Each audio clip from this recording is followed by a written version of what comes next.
right, ladies and gentlemen, we're live. And we're gonna get set up here real quick.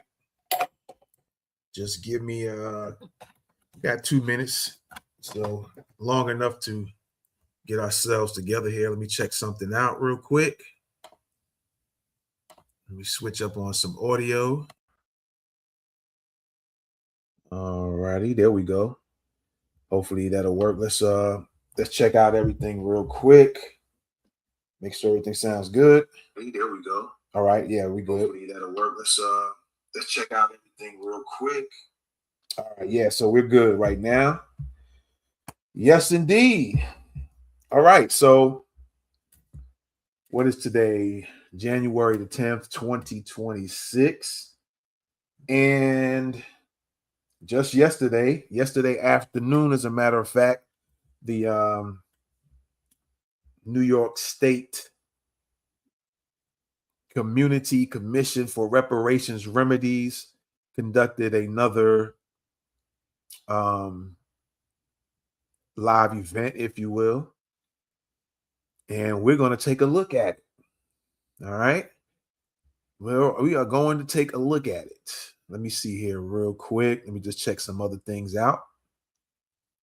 There we go. Let me check one more thing out real quick. I guess we might not be able to do that, so I can do it here. Let me check this out. I think I can. All right, we're going to get started here in just a couple of minutes or less. All right. Make sure everything is going good. All right. There we go. I think everything is good. So what we are doing today is we're on 2 different platforms. We're on about 8 different social media platforms today. And I'm kind of knocking out 2 birds with 1 stone, so I don't have to go back and do one today and then do one on the other. So we are live on 365 Ideas, which on YouTube. We are live on Thoughts of the Week podcast on YouTube and Twitch. We are also on my personal pages on Facebook and Twitter. And we are on live events now on YouTube. And we are on What's the 411 News on YouTube and Twitch. All right. And this is the New York State Commission for Reparations Remedies. This was the January 9th. This happened yesterday. And we're going to play it for you. From time to time, I might either stop the video or comment while the video is going. So I might lower down the volume and comment on it. All right. I should have had this thing playing. So we're going to go ahead and start playing that now as we speak. All right. We're going to have that playing right now. And we're going to pull this up, let you guys take a look. All right. Let's pull that up here. There we go. What's going on, everybody? What's good? And yeah, we're going to have the reparations. This is the Reparations New York State Community Commission for Reparations Remedies, which occurred yesterday. We're going to play it for you here. All right. And what they're going to be talking about, they're having a business meeting. And yeah, we're going to tap in and take a look at it, man. All right. Let me just see something real quick. Where we at? All right. What's up to all the people watching on Twitch? Thanks for coming in. We are on Twitch on What's the 411 News, and we are on Twitch at Thoughts of the Week podcast. So shout out to y'all.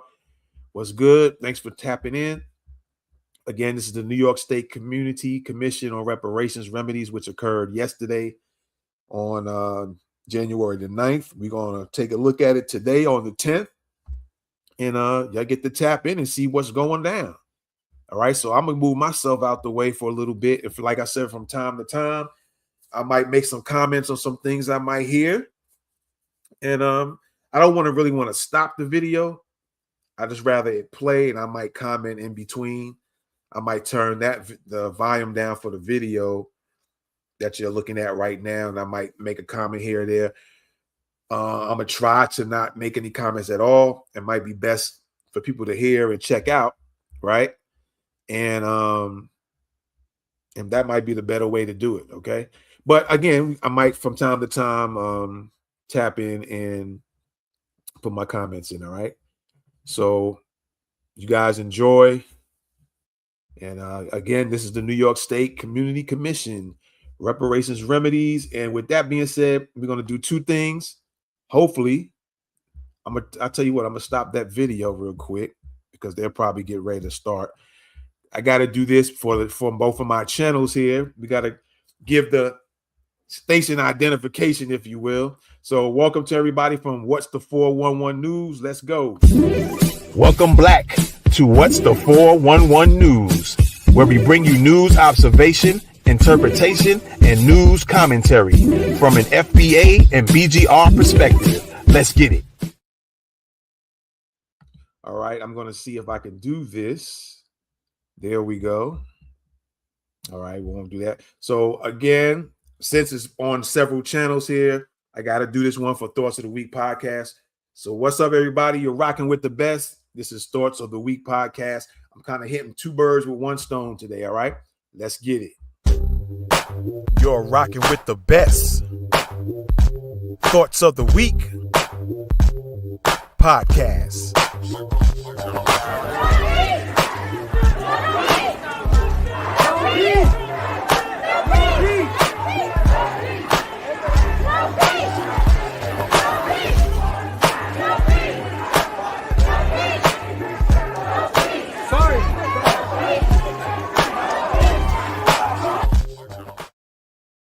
All right, there you go. So I got both of the channels out. We're gonna go back to What's the 401 News. There we go.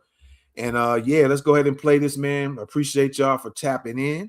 This is the New York State Community Commission for Reparations Remedies. Yes, we are live. This is not a recording. All right. And feel free to comment if you want to. Like I said, I might go ahead every now and then, once in a blue moon, depending on what gets said. Maybe or maybe not. I might tap in with my own comments as the video plays. All right. I'm going to try not to, so you guys can get the full gist of everything and what's going on, so you can keep abreast of what's going on. But yeah, so let's get this started, man. They should be getting started here shortly as well. This was from yesterday, January the 9th. All right. And so we're going to play it today on the 10th. All right. So go ahead and let them do their thing. Good afternoon. Good afternoon. Good to see you all. So I've asked before we get started, just to make sure we've identified our policy analyst folks, the folks from PSA, if they could please put their names in their chat so that they can get the right permission. So when it's time to speak, we're lifting the right groups. And so we just need that as we prepare to start. Vice Chair, good to see you. I'm going to lean on you or your side, and we'll take care of what's happening here in Rochester. And I'll look to Jim to tell us when we're ready, when you're ready. How many do we have on Zoom? Four. How can you see the Zoom? We can't see the Zoom. Okay. Because we have a monitor. It's right in front of us, and there's one behind us. So Commissioner LaRee Daniel Favors did join Zoom.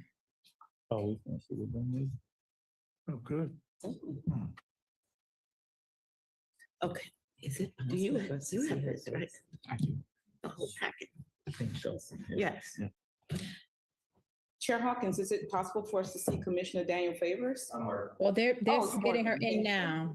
They're getting her in, but I thought she was on her way too. Yeah, they're working on it. So I don't think we need to wait for that.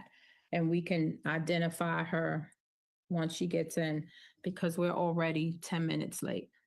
Greetings, Madam Chair. I can hear you, but I'm unable to come on camera from this end. Okay, so you'll just introduce that way. Glad you're here. Thank you so much. Likewise. All right. But now I can't see them. So is there a way she can be on and then they could be on the screen too?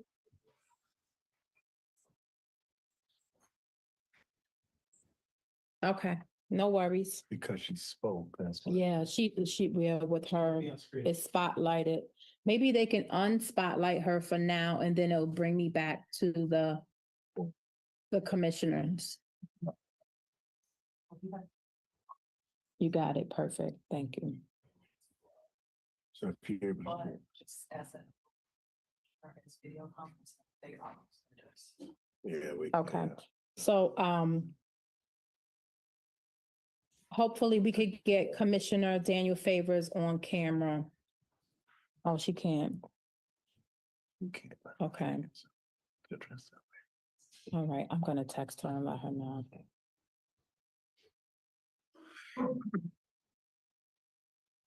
You got a quorum without her, Yeah, but she can't speak if, if she's not online. really. Mm-hmm. Is that an open meeting? Oh, she's good. She's good. Okay, perfect. Yay. Good. Can't hear us? She can't talk. Oh, she can't talk. She Okay. can hear us. Okay. Oh, there she is. Well, who's that? And who's that? Who's that? Okay, so we should turn the member of the public off camera. Okay. All right. That person was public. So in Zoom, we should be able to, so you probably should set it up as like a panel in Zoom, because when you set it up as a panel, different individuals have authority to Yeah. either speak and be on camera, and then others won't be. Right, but Riley has to do that in every individual that comes into the meeting. So they're gonna, Riley's doing that. So, okay, so, okay, He okay, can. okay. But they Okay. can pop in till. Okay, Right. All right. Sorry, everyone. We're going to get there. Let's roll. All right. We're going to get started. Jim, you'll let me know when we are live.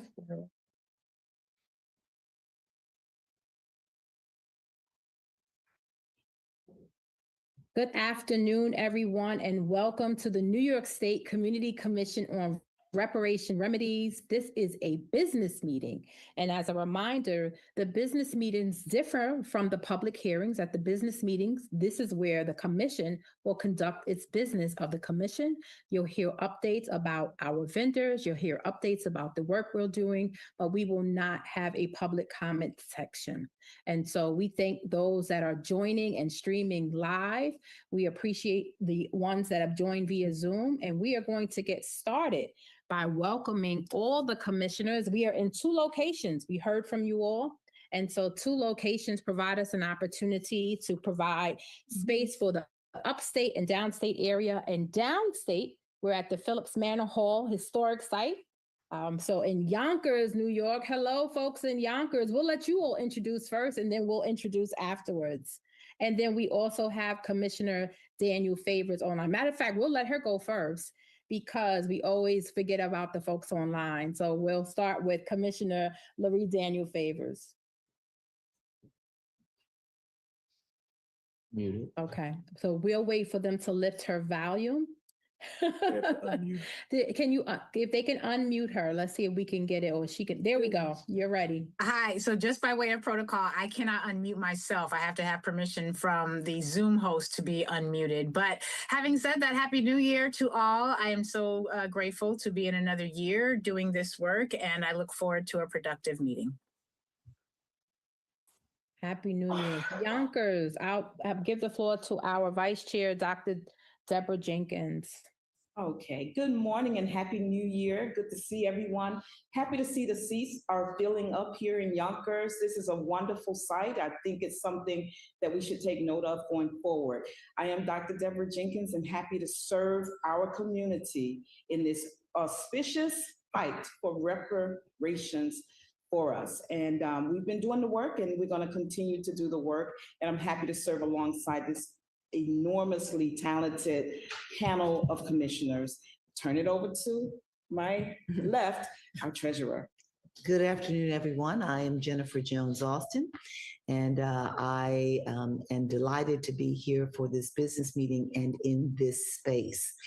I had never visited the Philipse Manor historic site before, and I've just been here for, I guess, a little better than a half hour, but I've had a little bit of a time moving about in the facility, and it's just a tremendous site, and I look forward to spending some time after the meeting and then coming back again. And I want to salute our fellow Commissioner Linda Tarrant-Reed for her work in just ensuring that this is a site where the history of African Americans and others are preserved. I guess the histories are preserved. Thank you, Jennifer.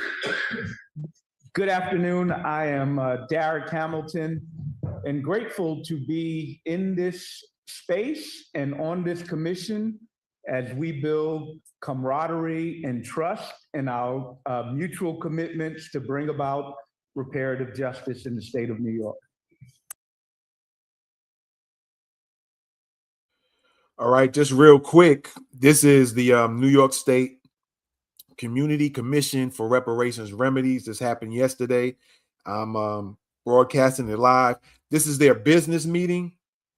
So it's not the same as the public hearings that maybe some of y'all seen when I broadcasted live previously. So this is their business hearing. You still might be interested in it nonetheless. It's very worthwhile to be listening to it all. So we're going to go ahead and continue that in. I just want to let everybody know this is the business meeting, which is normally different from the public hearings. All right. Thank you. Happy New Year, everybody. I'm at home here at Philipse Manor Hall, and I see so many of my friends, so I'm very happy. I'm Commissioner Linda Tarrant-Reed. I am the Secretary of the Commission, and I'm very overwhelmed with the work that we're doing because it is so necessary. And we have the right people on the commission to, do what we are charged to do. So I'm very happy and thank you for coming.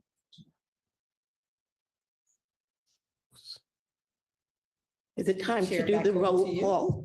Thank you. We're going to introduce ourselves over here. Okay. And so I'll begin. I am honored to be here. We are at the Urban League of Rochester, and we are on Joseph Avenue, and we've been in this building. I'm proud to serve as the president and CEO of the Urban League of Rochester, and happy to host this historic meeting right here in our building. My name is Chanel Hawkins, and I have the honor of serving as the chair of this great commission. And I thank all of my fellow commissioners for entrusting me with this incredible opportunity to serve in this capacity. So thank you. If I will lean to my left and wait for this next commissioner to introduce himself. Commissioner Tim Hogues, Buffalo, New York. Glad to be here in Rochester. Awesome opportunity to be able to be with the other commissioners and learn from them and share our experiences. And I'm excited because we have movement. And so hopefully during this business meeting, we can discuss that movement and share the progress that the commission has made, both in the staffing Recording area, in progress. the staffing area and others. So thank you. And to my right, we have our parliamentarian. So we'll make room for him to introduce himself. This is Stuart Mitchell. I'm honored and very proud to play a small role in the good work that we're doing at the commission. Well, thank you. So I think we've all been introduced, so we'll get started, and we will need a confirmation of quorum. So I will look to our Madam Secretary, and if you can confirm that we have established a quorum for today's business meeting on January 9th, 2026. Thank you, Chair. We will do a roll call. Dr. Chanel Hawkins. Chanel Hawkins is here. Dr. Deborah Jenkins. Present. Linda Tarrant-Reed, present. Jennifer Jones Austin. Present. Lurie Daniel Favors. Present. Timothy Hogue. Here. Dr. Derek Hamilton. Present. The excused commissioners are Dr. Ron Daniels, Linda Brown Robinson. And I think that's it. We have a quorum. Thank you, Madam Secretary. We will begin the next item on the agenda, which is to approve the minutes, and I will put it in the hands of our secretary, again, Linda Tarrant-Reed. We're going to do, thank you, Chair. We are going to perform a consent agenda.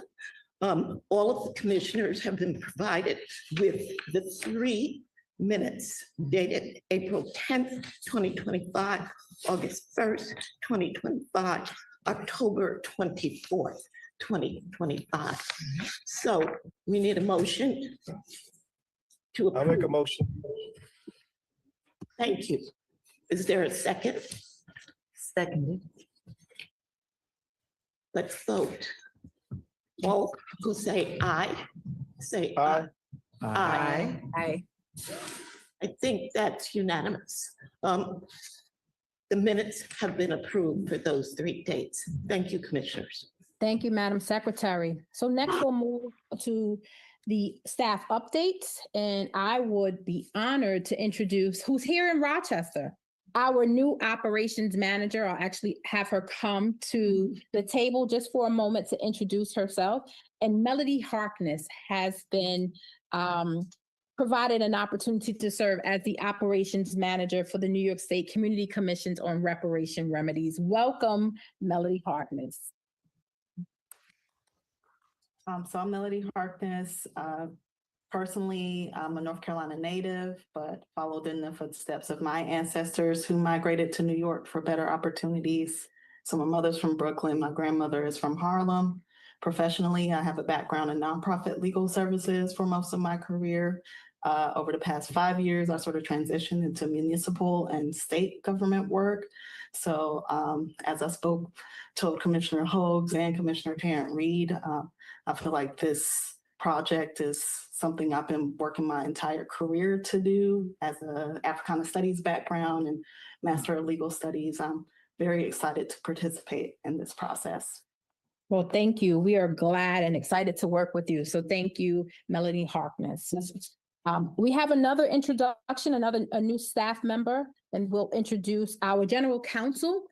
And I know that, I just want to confirm that general counsel is there with you, Vice Chair. And so we will introduce our general counsel. I will give it to Jennifer Jones Austin to just make a quick introduction and allow her to introduce herself.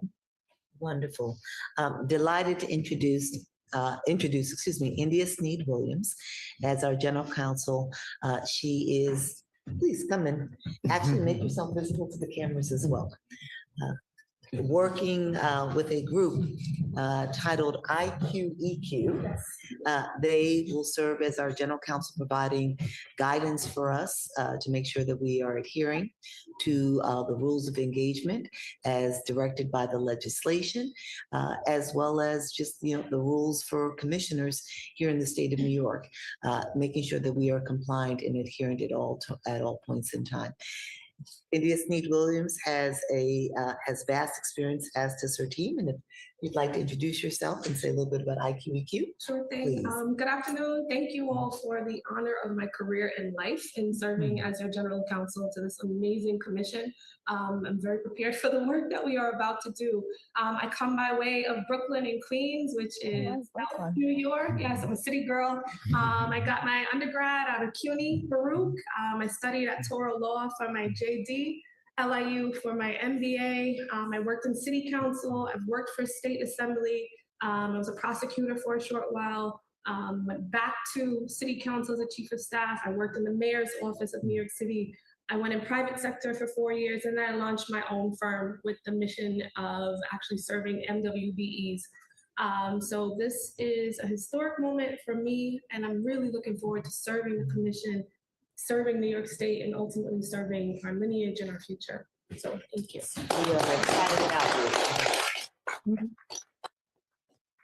We look forward to working with you.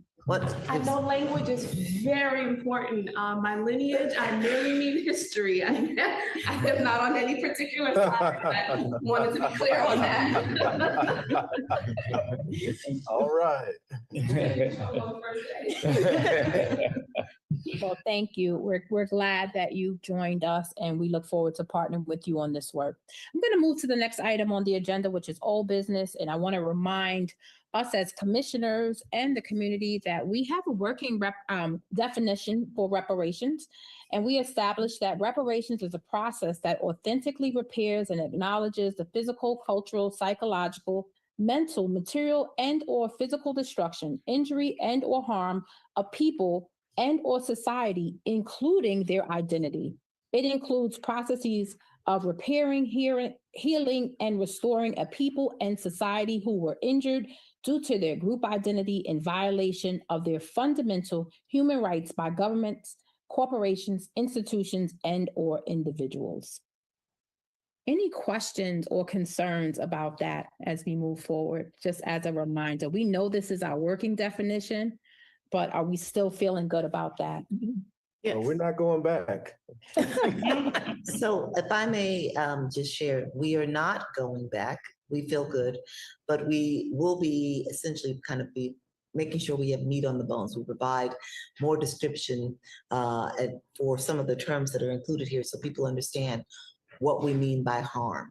What is intended when we speak about human rights, let's say, as inclusive of economic rights and agency and the like. So this is the definition.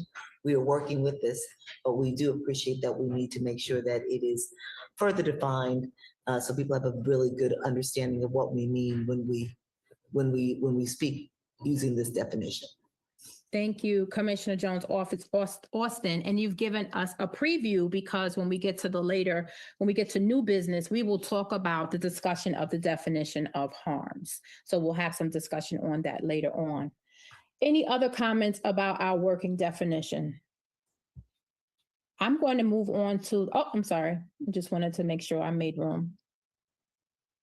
I'm going to move on to the next item, which is our approved timeline. As a reminder, we are actively engaged in our consultant work, the public hearings and business meeting. Our draft report will be due to the commissioners. We identified as June 2026.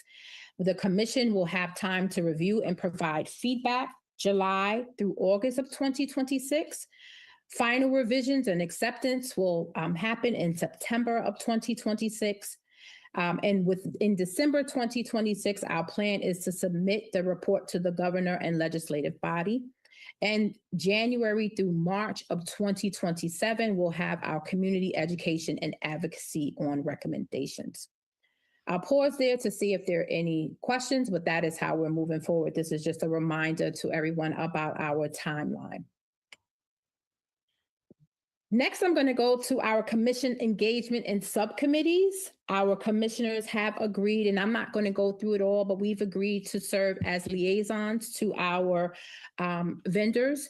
And so we have an economist subcommittee, policy subcommittee, historian subcommittee, public education subcommittee, legal subcommittee, governance, operations, and community outreach. And each of the commissioners has decided to take on a role, and every commissioner is invited to participate on any subcommittee that they believe that they can contribute to.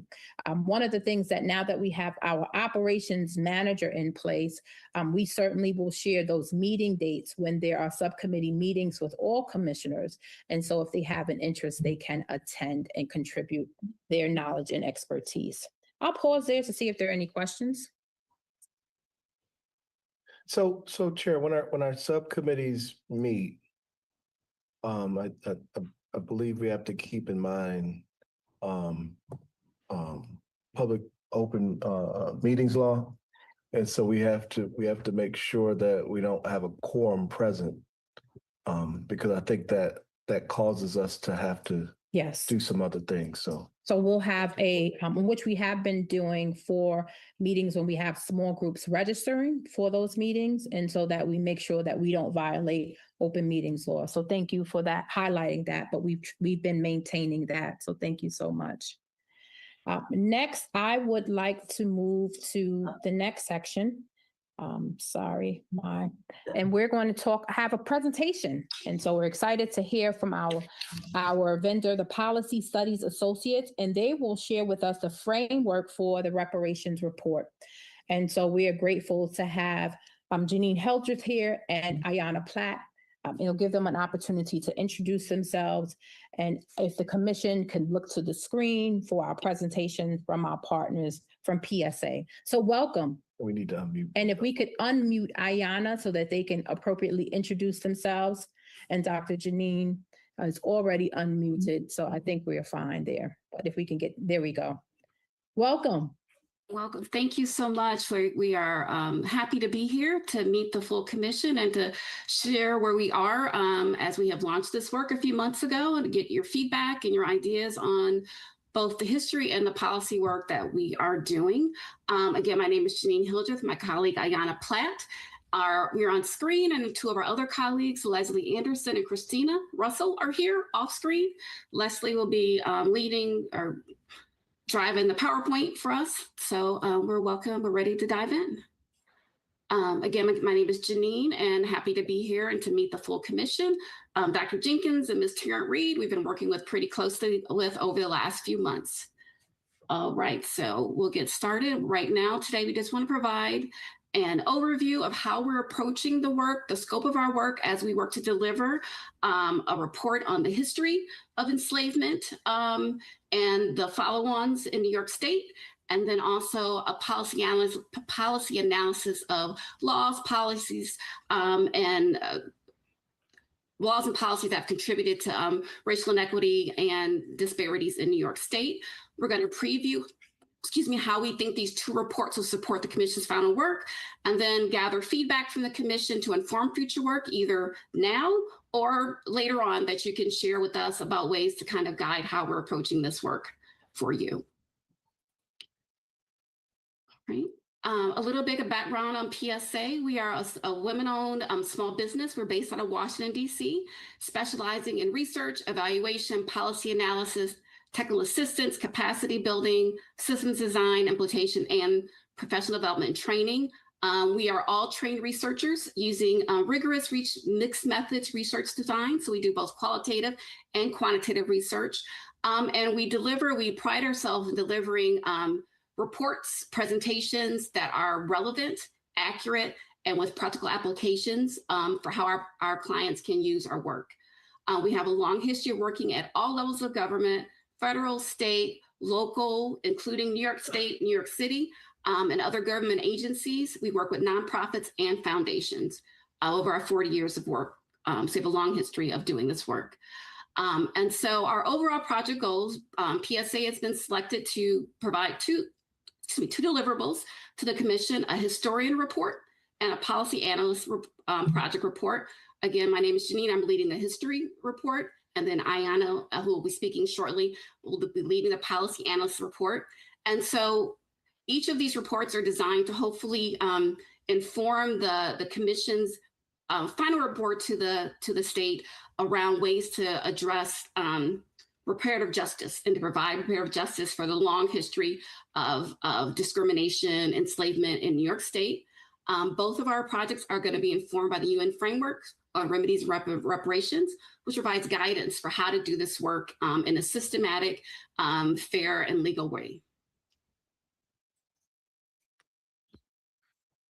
All right, and we have, as colleagues, Ayanna and I and our other team at PSA, are applying a joint research approach to this. And so each of the projects is multi-phase, again, doing systemic, historical, and legal analysis report, legal analysis, data collection and analysis. We each have a community engagement section, so that we're doing more than looking at reading reports and looking at websites. We're also going to speak with people who are both active in the reparations work, and then also community members in New York who have been affected by some of these policies and systems. We're going to emphasize documentation of state actions and the impact of laws and policies that New York State has implemented over time, beginning from the earliest days of the colony established by the Dutch to now. And we're going to draw on a wide array of primary and secondary sources from existing physical and online repositories and archival collections to help make the case for that work. And all of this in service of providing evidence-based data to you to support actual recommendations that you want to make to the legislature and the governor, about how to address actions of repair and remedy. All right. Again, just an overview of some of the resources that we have drawn on for this work. And also, if you look, we've submitted 2 draft outlines, and you can also see a running bibliography on each of those of resources that we have accessed so far. And those bibliographies are updated regularly as we find new resources from these and other resources. All right. And one thing I mentioned earlier is that we're not just going to do the reading of reports and looking at websites. We also have a community engagement component for both projects. For the Historian project, we're going to reach out to key organizations, identify with input from the commission. So we're thinking reaching out to historically Black churches, local museums, community-based organizations, high school alumni organizations, people who have a long history and knowledge of how things have unfolded in New York City, New York State. And we want to conduct interviews and focus groups with selective group persons to kind of bring some life to the history that we read, that we connect and analyze. We're hoping to conduct for the History Project about 20 individual interviews and 5 focus groups with like 6 to 8 people. So talking to upwards of 40 to 60 people about their experiences, again, to bring life to the history. And as Ayanna will detail shortly, she's going to do interviews with legal experts, activists, stakeholders who are actively involved in the reparations and remedies work nationally. So looking at New York, North Carolina, Illinois, where this work has already happened, and getting how their work and their experience can inform how the commission moves forward. All right, so now going a little bit deeper into how we're approaching the research, the historical research. So the first thing, again, reviewing the purpose and scope, is to provide a chronological state-centered history of New York's role in enslavement and building a racial hierarchy from 1626, when the first captured Africans were brought over, and then really linking it to the present, how those early activities around enslavement, emancipation, restriction of rights for Black and Brown, for Black persons, to the present. We're centering state and local laws, policies, and government action, and not just focusing on isolated individuals and events, although those stories of individuals and events are going to again, bring to life the history, those conversations that we'll have with people. And again, the goal is to establish the historical foundation, how the long-lasting impact and actions that have happened that documented state-sanctioned harms, and again, with the goal of supporting the Commission's recommendations for reparations and remedies to the state legislature and governor at the end of this year or early next year. All right, so specifically for the historian research approach we're applying is, again, as we share the resources, some of the sites that we selected to gather our research, we're doing archival, primary and secondary research, reading lots of articles, websites, getting documents as we can, pictures and slave logs, things like that. We're analyzing statutes, municipal ordinances, and governance structures. And we're going to combine all that into an era-based synthesis. So as we'll go through the next slide, we got 5 eras that we're looking at. And then the goal is like tracing the durability, the long-lasting impact of state-sanctioned racial hierarchy, beginning with enslavement to present day. Again, focusing on state level and local action that the state is trying to remedy and repair. And then we have the community engagement work, again, as I'd already discussed. All right, so again, going a little bit more in detail to how we're approaching this data collection and analysis. Again, systematic collecting a wide range of resources, documenting the establishment and progression of enslavement and what had followed on. And we're going to be evaluating each of those resources that we collect, looking at who wrote it, when it was written, what was the potential goal for that and why, and cross-verifying the data to make sure that we're not pulling in outliers of something that somebody's come up with, something that no other researcher or historian has an idea. We're not trying to bring new stuff, but really trying to gather and accurately represent the history of New York City and New York State. And again, incorporating those firsthand accounts of the lived experiences to bring to life what those state actions have meant on the individual level for individuals, their families, and their communities. And then all this coming in to develop a comprehensive historical report that links the past and the present with evidence, sound evidence base, and the ways that those past actions have affected the experiences and the opportunity of New York's residents, their Black residents, from, again, over the last 400 years since the colony of New York was first established. All right, and as I mentioned earlier, the report we organized into 5 historical areas, looking at early enslavement and colonial governments, the movement to abolish slavery. Again, New York did it before most states in the Union, moving into Civil War and Reconstruction and what those meant for the formerly enslaved, Jim Crow, and the Great Migration and racial terror that New York was not immune to, and then moving into the civil rights and post-civil rights eras that we're living in now. And again, with the goal of emphasizing how the racial hierarchy has evolved. It's not the same as it was before, but the effects still remain.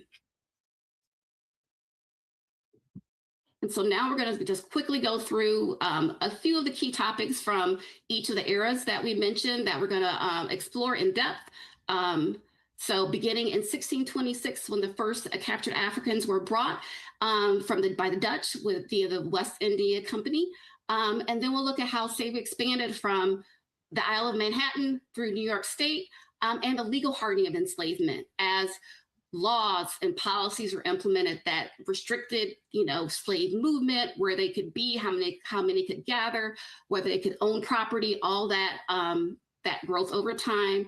And one thing that has become clear in our research, there have been persistent efforts to resist the enslavement. And so the enslaved looked for ways to bargain and secure their freedom over time. And often those efforts were met with a backlash of further limiting and restricting the movement. The enslaved participated in the Revolutionary War and the War of 1812 in New York. And the Revolutionary War brought along greater understanding among both Black and white residents of the need to end slavery, with the first law for emancipation began around 1729. It was a gradual, slow process, but eventually in 1827, the enslaved were freed. And then in each of these eras, you'll see efforts toward slaves to own property, the enslaved to own property, and then ways that they were removed from that property by the government. After emancipation, 1828, right before the Civil War, again, more efforts among New York residents, formerly enslaved, to gain property and voting rights, pushed back by the local government to kind of limit those. You see an expansion of policing, especially with the Fugitive Slave Act, which Ayanna will talk about too, around gathering both free and enslaved and sending them to the South. And then as we lead up to the Civil War, there was even the mayor of New York at the time suggested that because slavery was a business for New York. So a lot of businesses were tied to the South and to the trades of the enslaved. And so the mayor of New York, before the secession, once suggested that the state that secede from the Union so they could continue maintaining those relationships with Southern enslavers. All right, and then we'll move into Civil War Reconstruction and enfranchisement. The Civil War, during that time, anti-war residents, white anti-war residents, were concerned about if the war happened and the enslaved were free, there'd be an influx of formerly enslaved into New York City, which caused some tension because it would affect their ability to find work and maintain the society as they had known. As part of to restock the troops for the Civil War, the Union imposed a draft, and there was a big riot in New York City, by those opposed to the draft, which resulted in the death of many Black New Yorkers and the loss of property that was burned during the riot. So we'll go through that. And then the state assembly, as most states did, passed the 13th, 14th, and 15th Amendments. But there was an effort, unsuccessful, by state Democrats to rescind ratification of the 15th Amendment, which provided men the right to vote. So a lot of push and pull around providing the formerly enslaved with more civil rights. Then we move into Jim Crow, racial terror. The Great Migration did happen. And so after the war, there was a significant movement of formerly enslaved and their family members from the South to the North, with many settling in New York State and New York City. That big influx fueled the Harlem Renaissance in New York City. But at the same time, residents continue to face challenges around securing adequate housing, education, employment. And New York City, in particular, became home to many of the national civil rights organizations. And New York was not immune to the Klan. There was an active Klan, especially in the north of New York. And there was at least one Black man, Robert Lewis, who was lynched in New York State. So push and pull around that. And then Harlem was the site of at least 2 race riots around policing and issues like that in the 30s and 40s. And New York State was actually one of the first states to disenfranchise based on a criminal record. So back, I think it was 1821, if I'm not mistaken, to disenfranchise based on criminal record and voting restrictions. And they also were one of the first states to make property restrictions for Black men to vote, that they had to own at least $250 of property if they could vote, with white New Yorkers not subject to that same law. As we move into World War I and World War II, Black New Yorkers were involved in both of those wars, including the Harlem Hellfighters in World War II. But as we all know, when those soldiers returned home, they still continue to face persistent discrimination. And then as they attempted to use GI benefits to buy housing, they faced restrictive covenants in areas like Levittown and Stuyvesant Town that denied access to equitable housing. And then we move into the civil rights era. We'll talk about, again, lingering impact around segregation and housing education, efforts in New York to desegregate schools, which were met with fierce organized resistance to ensure federal fair funding, equal funding for schools. We have urban renewal and gentrification, again, the persistent battle to own and maintain property in the 60s and 70s. Resulted in a lot of areas that were inhabited by Black residents being labeled as blighted and slums, and therefore justifying their clearance.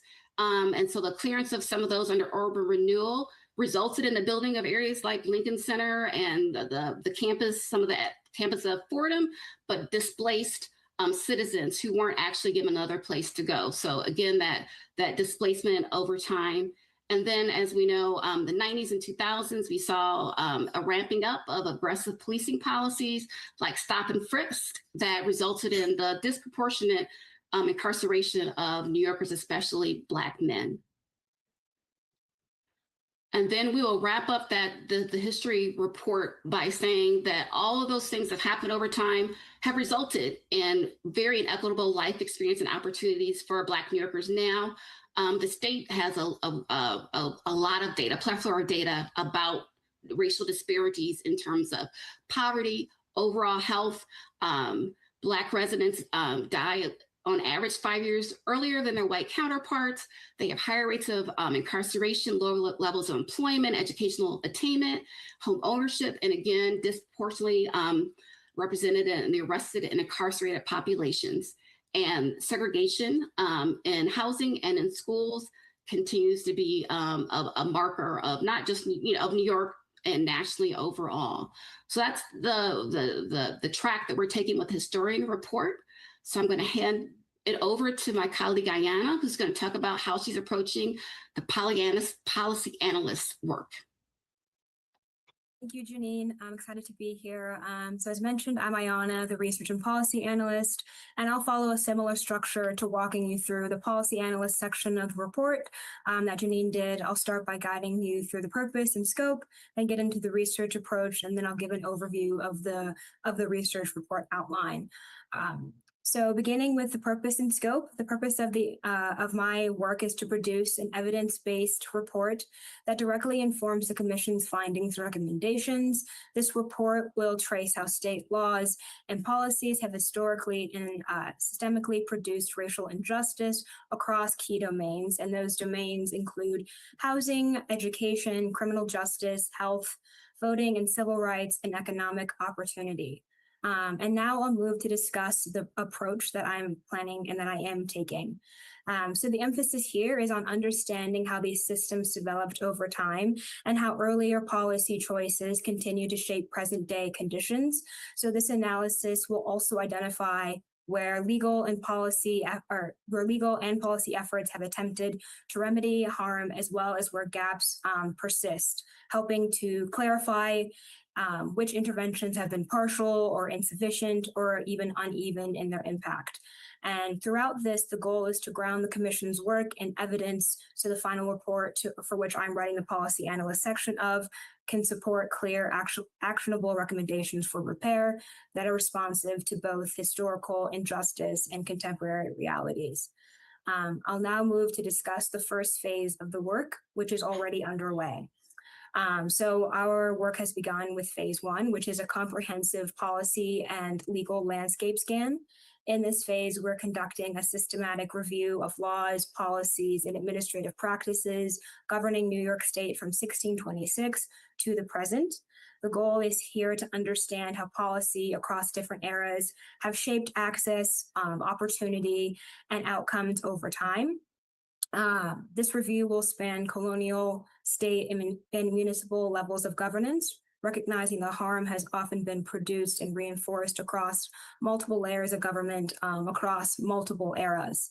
And here we're focusing on identifying statutes, ordinances, court decisions, rules that are particularly relevant to Black New Yorkers' access to key domain areas, which of course are the housing, education, criminal justice, health, voting, and civil rights, as well as economic opportunity.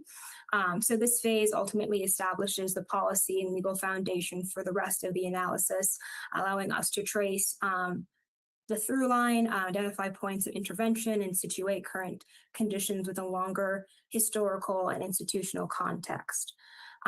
So to start this process of phase one, we are beginning by, next slide, please. We're beginning to clearly define, oops, I'm sorry, Leslie, go back. Sorry about that.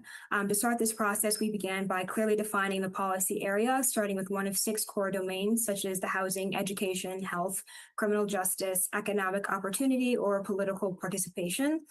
So from there, we're conducting systematic searches across both digital and archival sources, some of which you saw earlier on in the presentation. And then from there, we'll do a cross-verification to ensure accuracy and completeness. And then as we identify relevant laws and policies, we're documenting key details for each entry, including the date, jurisdiction, policy domain, and source, creating a structured record of all of our findings. And then each law and policy is encoded across multiple dimensions, including historical eras, policy domains, mechanisms through which harm or exclusion has operated, the policies stated to or inferred purpose, the level of governance, and the strength of the enforcement. Importantly, we're also tracking that through line between past and current harms, allowing us to identify recurring patterns. And then in phase 2 of our work, we're conducting interviews that Janine mentioned a bit ago with experts. So that's including policy experts, legal professionals, and advocates. Some of these individuals will include those who worked on the California Reparations Report, as well as leaders of organizations who are deeply engaged with reparations work to help inform our processes. This phase helps clarify how laws and policies operate in practice, where they break down, and how earlier policy choices continue to shape our present day outcomes. And then with phase 3, that's when we begin the drafting of the report and synthesizing findings across history, policy analysis, and also the community engagement interviews. The report will be organized by historical eras aligned with major shifts in law and governance, allowing us to show how racial hierarchy has persisted through policy design, implementation, and of course, enforcement. And that will trace the laws and policies from 1626 to the present, documenting the policy architecture that has perpetuated racial injustice across centuries. And importantly, these phases also identify laws that show promise, laws that require reform, and then laws that continue to reinforce racial injustice and should be reconsidered or repealed. And now I will walk you all through the report outline. So the report is organized chronologically, moving through major historical eras that correspond to the shifts in law, governance, and racial ordering in New York State. So we begin with enslavement and abolition, covering the period from 1626 through 1827. Then we move to examine post-emancipation and racial control and economic exclusion, followed by the Civil War period and the racial backlash that accompanied it. And then from there, we move into Reconstruction, tracing how brief expansions and rights were met with retrenchment and restructuring through law and policy. The report then goes to the Jim Crow era, examining how racial inequality was maintained. And then we turn to civil rights reform in the post-civil rights era, assessing both the gains achieved through reforms and also the many limits of these efforts in producing true structural change. And finally, the report addresses contemporary laws and policies from the 2000s to the present, situating current conditions within longer historical trajectory documented throughout the report. So this structure allows the Commission to locate present day challenges or present day policy challenges with clear historical framework. So now I'll walk you through the report. So just as Janine did, I'm going to quickly guide us through the report because I know we are a little short on time, but we're going to begin by discussing debt colonial rule. As slavery was introduced and legally sanctioned in New Netherland. In 1644, the colonial authorities created a system of so-called half freedom, essentially maintaining slavery as an institution. So about 40 people were extended this half freedom. And these individuals, they had to pay annual dues to the Dutch West India Company, and their children, however, remained enslaved. And then under British rule, those systems were expanded and more fully codified, further entrenching racialized slavery through law, property relations, and systemic structures. The period of abolition that followed was gradual and managed in ways that formally ended slavery, while preserving white political and economic power, limiting the scope of freedom and opportunity to the formerly enslaved. The report then turns to the post-emancipation period, marked by emancipation without full rights and the emergence of new forms of racial control. During this era, local laws and policing practices played a central role in enforcing the racial hierarchy, even as slavery had formally ended. At the federal level, policies such as the Fugitive Slave Act of 1850 intensified insecurity and vulnerability for Black New Yorkers, reinforcing racial control across jurisdictions. The period surrounding the Civil War further exposed those racial and class inequities with wartime policies, deepening disparities rather than resolving them. For example, you have the Federal Conscription Act of 1863. And then now we'll move to Reconstruction. So with Reconstruction, the era marks a period of formal constitutional change alongside significant limits in practice. We have, in this period, New York has ratified the 13th, 14th, and 15th Amendment, reflecting the national shift toward the formal abolition of slavery and the expansion of legal rights. At the same time, however, despite these constitutional protections, voting rights were narrowed in practice through both policy and administration. And we can move to the Jim Crow era. So this section of the report examines how racial hierarchy was maintained in New York through structures and policy designed during the Jim Crow era. Systematic structures during this period enabled racial exclusion. So New York's home rule system placed significant authority over education, housing, and policing at the local level, allowing racial inequality to persist through local decisions.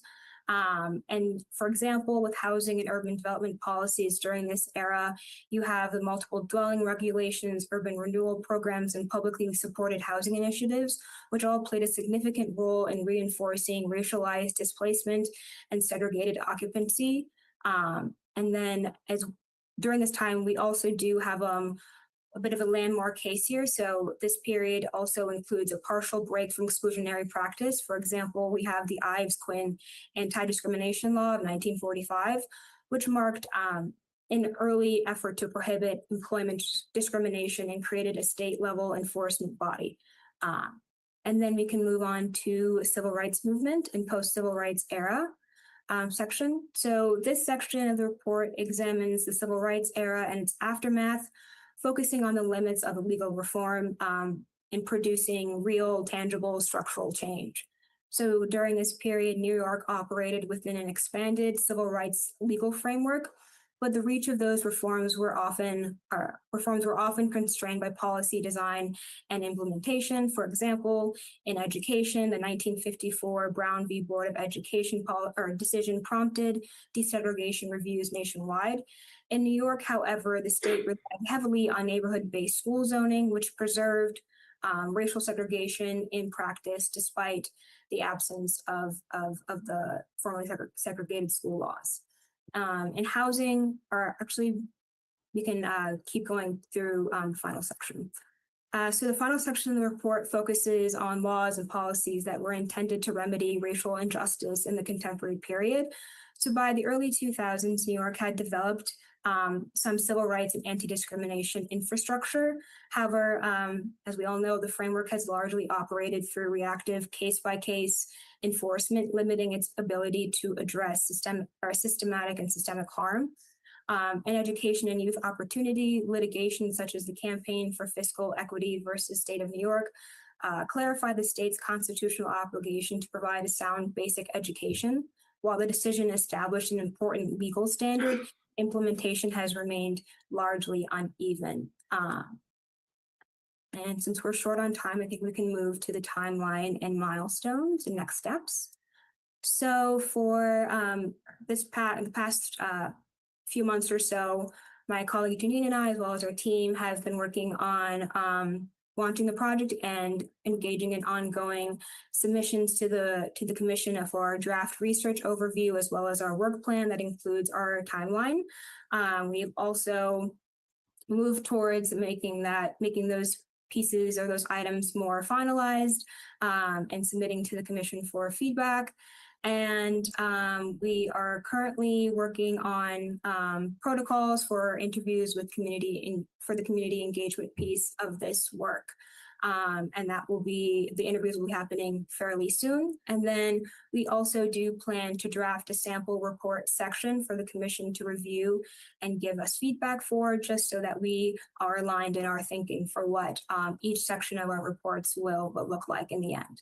Then I'll pass it along to Janine for next steps.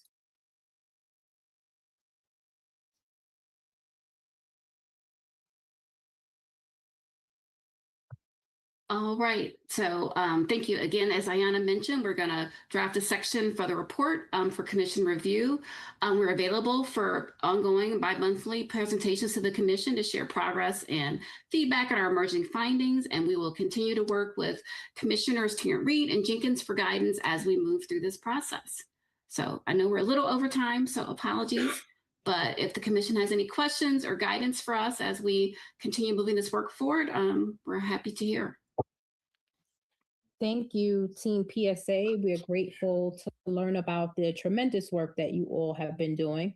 I want to pause to recognize that this is a lot of work. And you've got, if you go back to that timeline is pretty aggressive, and we'll need you to keep to that because we know that we have a timeline and we're looking for our draft full report by June of 2026.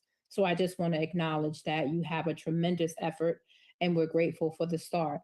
I have questions. I know my colleagues here have questions, and thank you again. If you could stick around for questions. I will yield the floor to our commissioners in Yonkers if they have questions. And I see Dr. Derek. Dr. Derek, I knew that you had a question. I saw you taking notes over there. But I want to just acknowledge that Commissioner Linda Tarrant-Reed and Commissioners Jenkins, Vice Chair Jenkins, have been working closely with Team PSA as they are the liaison. So I just want to thank them for their efforts and working closely with them on behalf of the commission. And they provide direct feedback, but here is an opportunity today for the full commission to review the work and the efforts that you've been working on and provide access to us for feedback. So I see that Dr. Derek has his hand raised. We'll yield the floor to Dr. Derek, and then next will be Commissioner Jones-Austin. I'll begin with gratitude. This is comprehensive and awesome and well thought through, and gives me a lot of faith that we're going to get a great product at the end. I have basically 3 points of query I'd want to raise. One is with the history report. I wonder if we'll be able to capture the ways in which incidents in history, the system of slavery itself, links to modern, not only capitalism, but New York State in particular benefits from finance and insurance industries. Will the report, linking the work of people like Eric Williams and Ed Baptiste, be able to demonstrate or examine the links between the system of chattel slavery and modern financial markets for a place like New York State, which disproportionately benefits from that? That's query one. Maybe I'll do the second two real quick. The second one is with regards to the policy examination.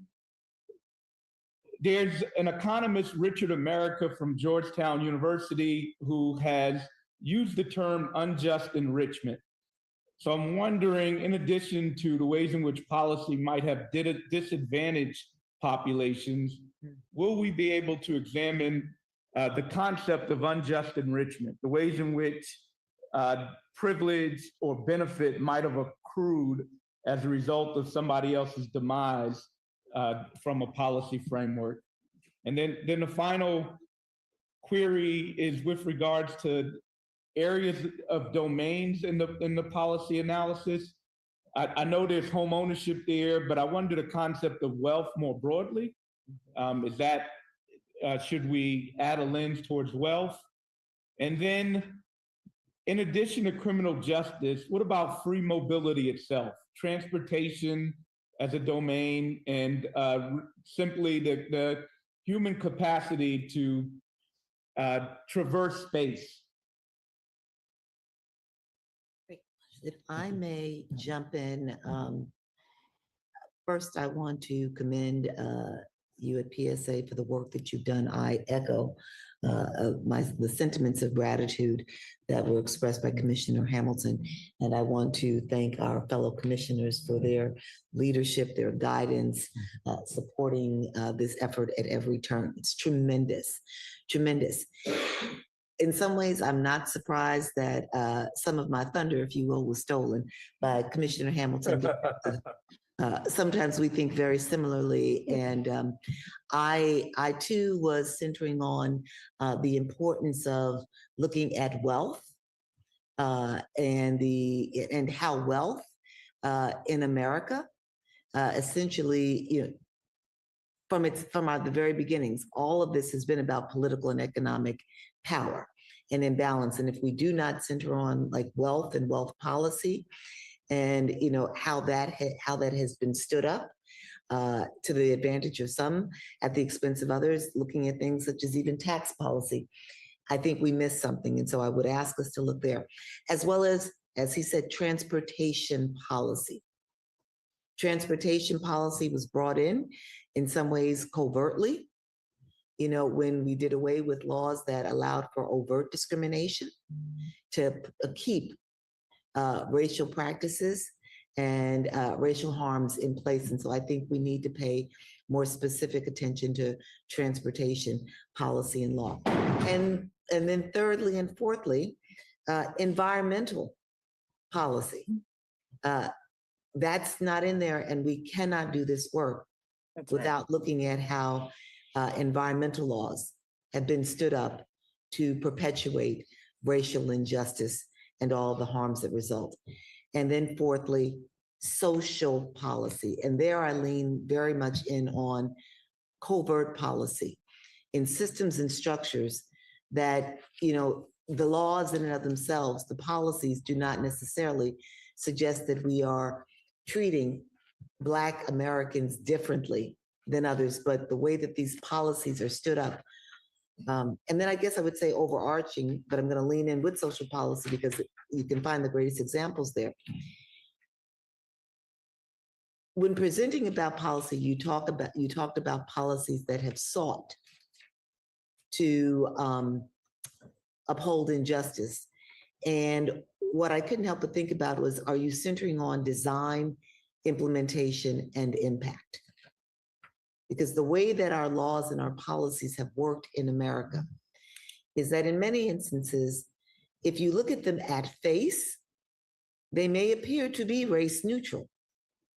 Now, the laws and the policies of years and centuries past, not so much. But over the course of the last, I'd say 50 to 100 years, we've had many policies, many laws that at face, GI Bill being one, race neutral, but by design, implementation, and impact, were intended to uphold racial injustice. So those are just more than considerations. They are, it is a, I am asking that we look at these matters through those lenses. It is not just the overt. It is very often the covert. You know, we've got to remember, and you may have heard me say this before, when Commissioners Hamilton, Daniel Favors, and I did the work at the New York City level on racial justice, the General Counsel to Bishop Desmond Tutu said to me, in many, many words, but I boiled it down to this: those who created the system created it to persist. And so not every law is an obvious harm, but there are many laws out there, even our tax policies, our tax laws, that are designed to perpetuate these harms from the beginning and persisting. So I can talk more with you offline about that, but great work. And I am heartened, as is Commissioner Hamilton, by the work that has been done. Very much appreciated. Thank you. I just want to say congratulations, both of you. We have worked hard together, and the product that has been produced shows the work. And it also is an incredibly great framework to launch the final report. There are some things that, you know, we will discuss in our upcoming meetings. I think one of the areas that you didn't cover was the use of subject matter contributors. Commissioner Hamilton named several, and those are people, we have a list. Those are people that will actually bring the expertise to the individual domain areas that you talked about. So that's very important. Also, I think uplifting the cultural aspect of African Americans in New York State. We have an incredibly strong cultural presence, and that will be recognized. But again, great work. We are off to a running start. We have like 9 months to actually get this product to its final stage. So I thank you. If I may ask one more question on the historical side of the report. The community engagement. What is the thinking around or concerning 20 community interviews? And was it focus groups of 6 to 8 persons? I'd like more understanding around concerning, are you seeking representative sampling?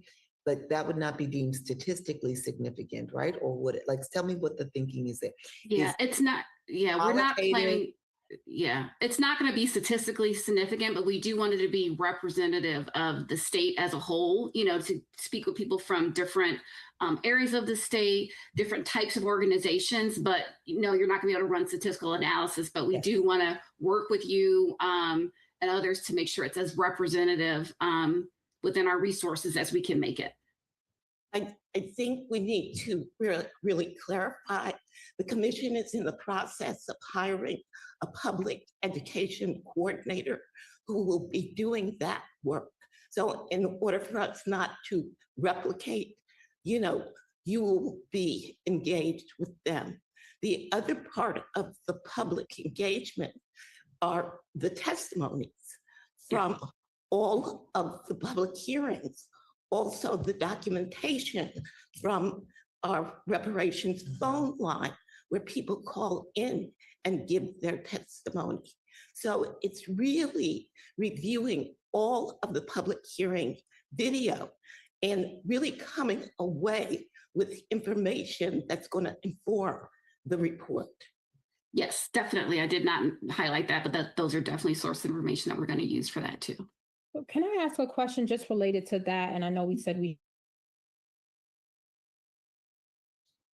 testimony, making sure I see we pause for a second, but how will you analyze for themes, policies that are presented from the public testimonies? Can you talk a little bit about how you use that data?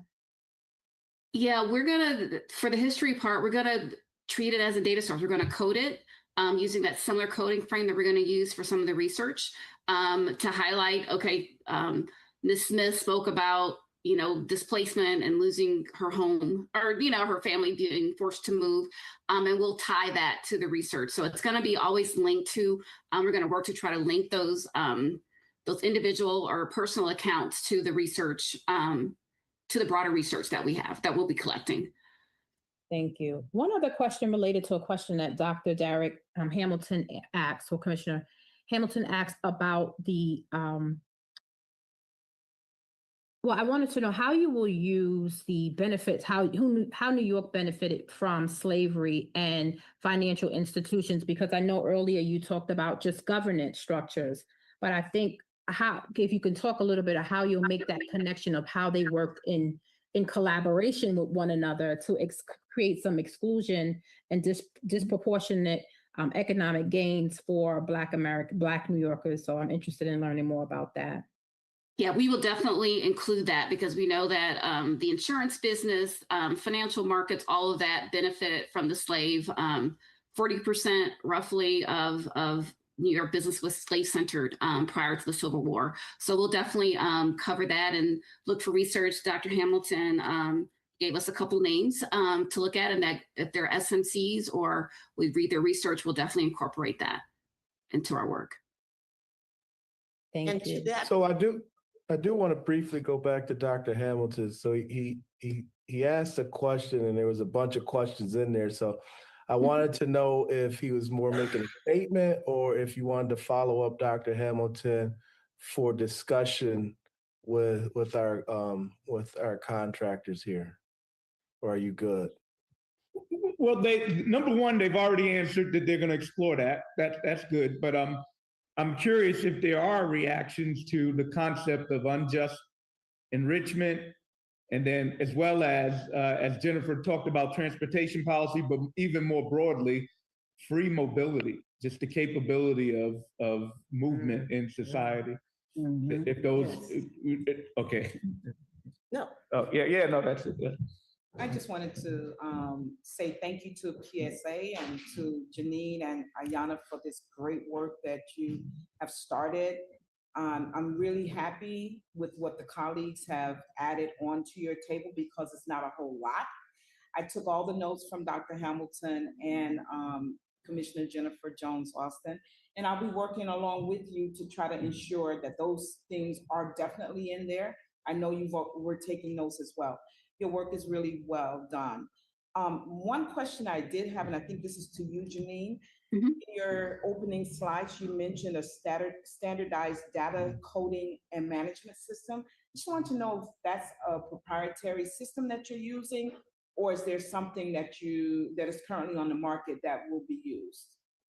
It's well, the coding, we use a platform called Atlas TI, which is used for qualitative data.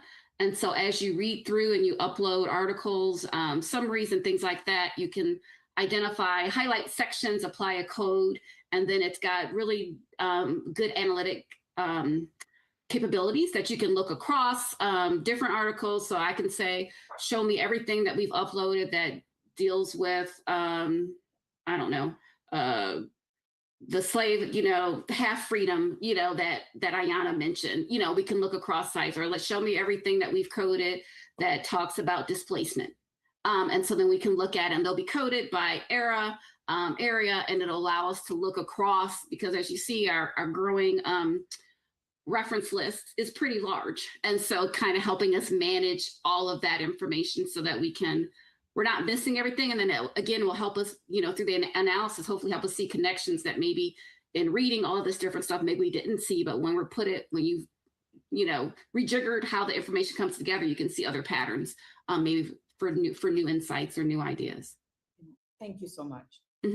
I'm glad to know that you're using Atlas TI. I've used it and I've worked with it, and I'm interested as we prepare to scan for, we'll have a discussion about harms, and you've listed many of the harms, but I think it would be useful for us even to grab some of the data from the public hearing for the commission. So I wonder how we'll use that. And so even if we, wanted to know themes on harms that had come up in the public hearings, on the phone calls, sharing that data with the commission, so as we develop those definitions will be helpful. And so that two-way feedback or sharing of information from some of the themes that you learn from Atlas TI is going to be helpful to us to help inform our work. So thank you. So real briefly, Commissioner Jenkins and Commissioner Tarrant Reed, once again, thank you. And PSA, thank you so much. My quick question is for if we have recommendations for subject matter experts or individuals we believe you should have conversation with, commissioners, how should commissioners go about doing that? Are you speaking to me? Yes, but you are Dr. Right. Jenkins. We have an extensive list that was compiled from the commissioners and from research that Commissioner Jenkins and I have performed. So PSA is in possession of that list with the contacts. So that is the list. And we encourage our commissioners to please add, because each one of you are specialized experts in your field. So we will send that list out, Commissioner Jenkins and I, and ask for any additions that you may have. So is that just an email to the two of you, or how should we accomplish that? Because hearing this outline has sparked some thought on individuals that might be able to contribute. Yes. You should email directly to Commissioner Jenkins and myself. Okay, thank you. And the other area I think we wanted to talk about was Black wealth in particular, and that having to do with real estate redlining and banking practices.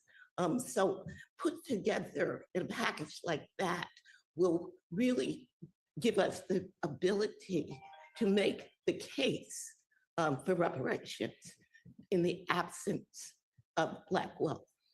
I want to give a quick shout out to Dorothy Brown, who has a new book coming out. This is somewhat self-serving, but I also wanted to publicly bring that tax law expert into the domain as somebody that we consider a consultant. Great. Let me just add to what both Dr. Hamilton and Commissioner Tarrant Reed said in terms of the subject matter experts. Could you please also include Commissioners Daniel Favors and Dr. Ron Daniels on that list. And here's why for the public. We know what we're doing internally, but we are a subcommittee charged with creating our monthly themes based upon a living document of running experts. So we are constantly looking to new experts and adding to that list, who will then go to the list that, so it's like bifurcated, right? This is the standing subcommittee for subject matter experts, who you all see at all of our tests, at all of our public hearings, but they may migrate into the greater work, if that makes sense. But please include Commissioners Daniel Favors and Dr. Ron Daniels in any. Thank you for that clarification. Yes, thank you. And might I add, please, Has been holding for the floor. Just wanted to make sure I want to acknowledge that she's been waiting. okay, this will be quick. I also want Dr. Deborah Jenkins to be added to that list. She's on. She's on the list. No, she's not. Laura.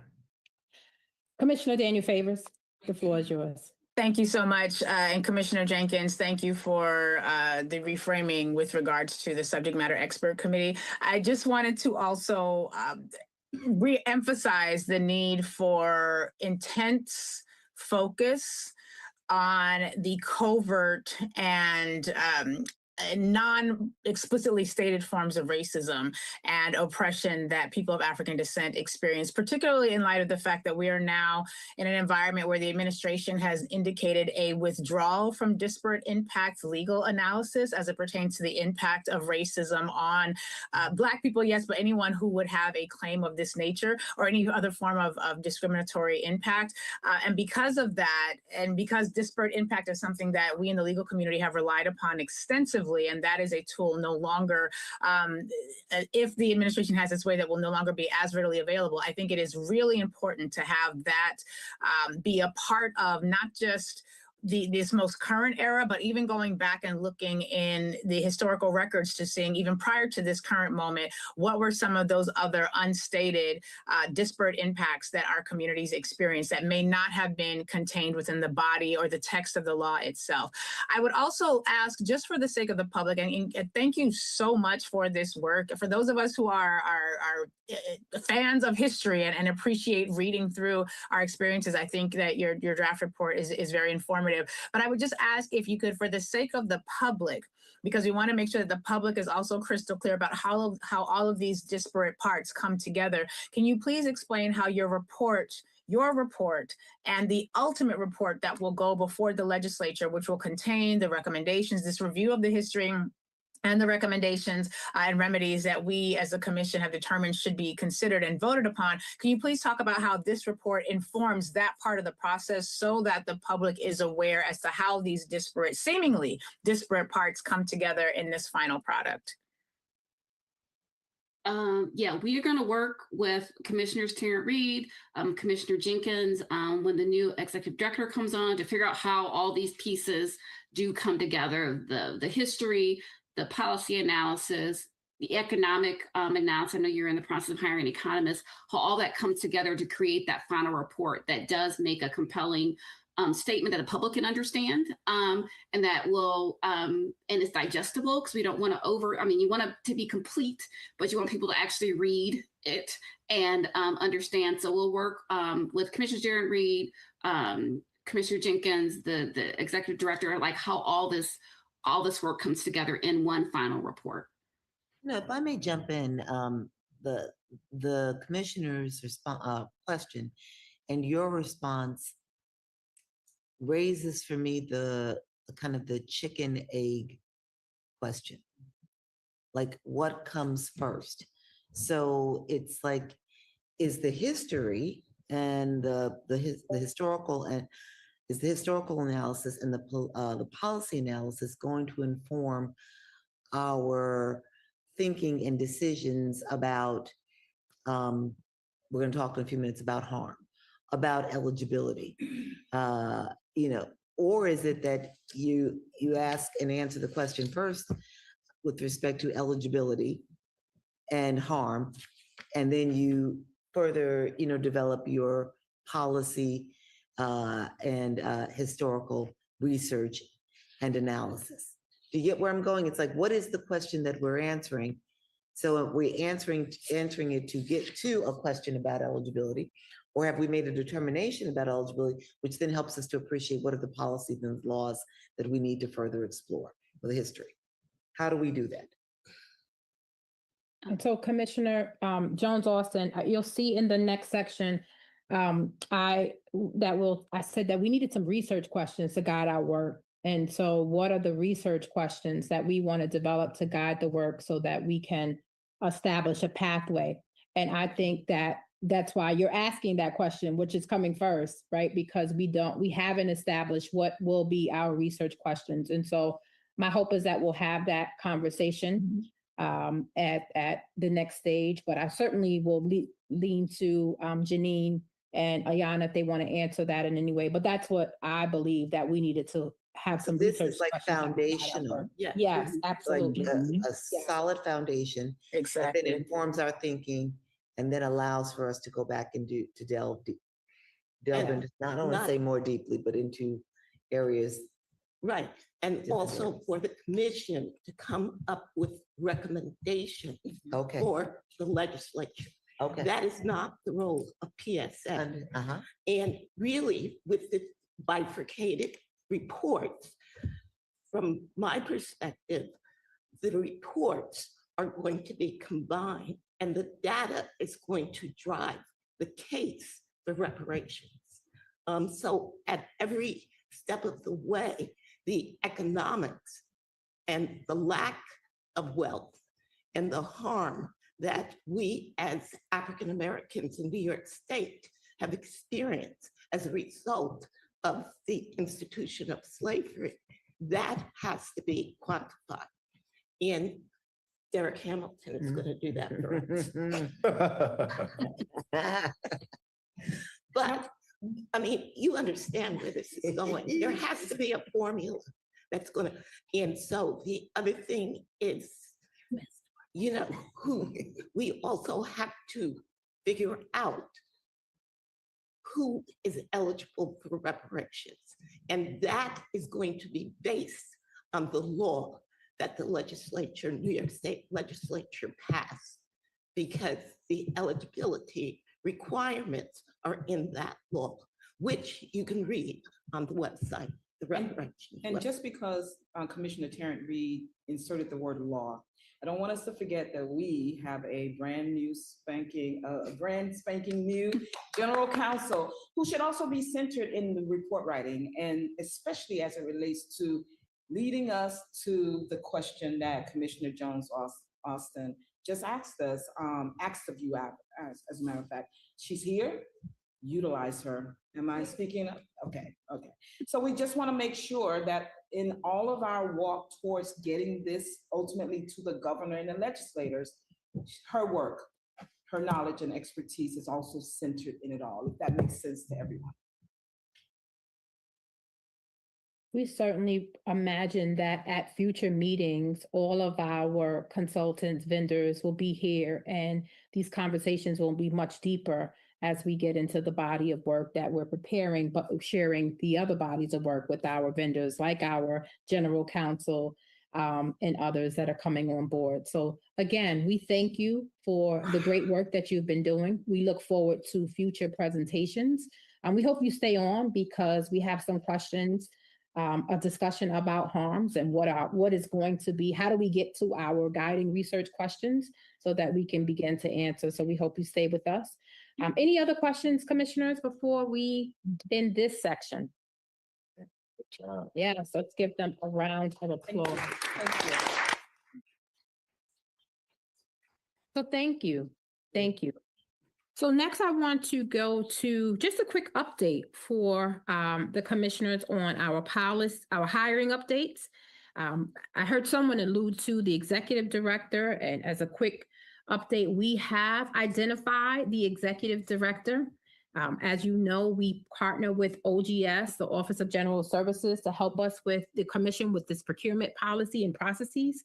And so we've identified the firm or candidate that will be working alongside of us. And so more to come on that, but that position is closed and we've identified the candidate. Next, with our economist position, I am excited to share the very same news that we've identified a firm or candidate for that position. More to come. We are just awaiting for the next steps and approvals, and our partner organization. I want to thank them.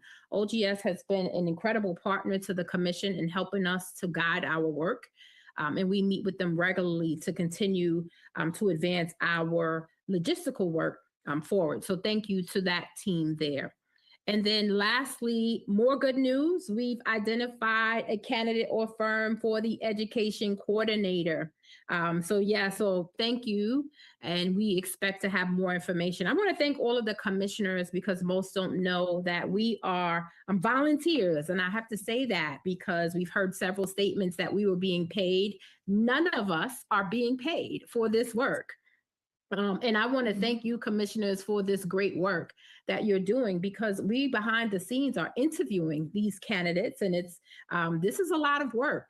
And going through the process of reading the incredible proposals that are prepared. And these are not 10-page proposals. They are long proposals, and we appreciate every consultant that has put forth the effort to work with us. We appreciate them.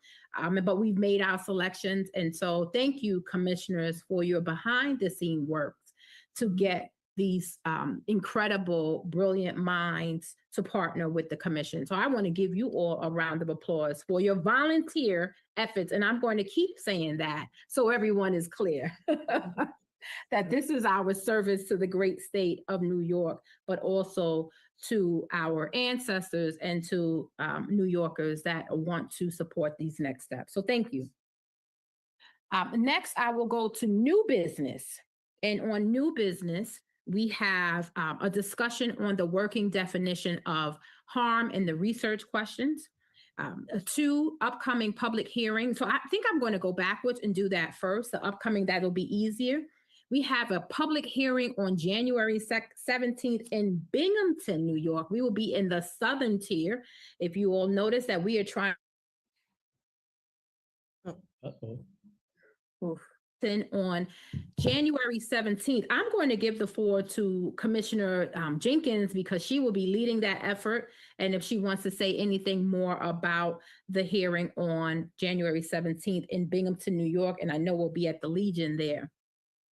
Well, we welcome everyone to come, definitely be there. The subcommittee and we were working feverishly to try to secure speakers.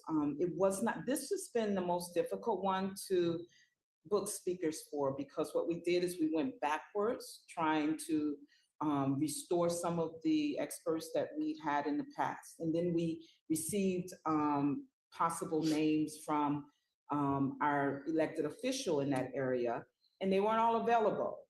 And it's very difficult. We are all very busy. As the chair just said, we have a difficult time sometimes meeting up, but then ultimately we do it. I don't have the names right at my disposal for our meeting, but that is going out. I think it has already gone out in our press release for the 17th. I don't want to mention one name without the other, because I just don't recall. But we are looking forward to it. And so the theme for next week's meeting is next week. We heard from the public. To learn more about it. It froze. Is it? Did we freeze? Yeah. Yeah. Okay. You can go to our website at ny.gov/reparation, read the press release. We will be at the Legion in Binghamton, New York on Saturday, the 17th, and learn more about our public hearing. Everyone is welcome. We look forward to hearing your voices. Can you all hear me okay? Yeah. Now. Okay. Sorry, we're having some internet issues. Next, I want to let you know, if you all can't hear me, if everyone can hear me, just raise your hand, thumbs up, just to make sure. Good, thank you. All right, I want to share that we will also be at the NYSA BPRHAL caucus in February. We will hold a workshop, and that workshop we believe will be on February 14th. And so we look forward to seeing folks at the hearing. More information to come once we get the date. But we look forward to being at the caucus in Albany, New York on February 14th. Any questions about that? For more information, for those that are watching online, please visit our website. You can watch every meeting. You can connect with us, learn more about the work that we're doing, but also you can share your public testimony. You don't have to attend the meeting in Binghamton, although we want to see you in Binghamton, New York, on Saturday, the 17th of January at the Legion. But also you can join online and email us, or you can call us at 518-473-3997, and you can call in your public testimony.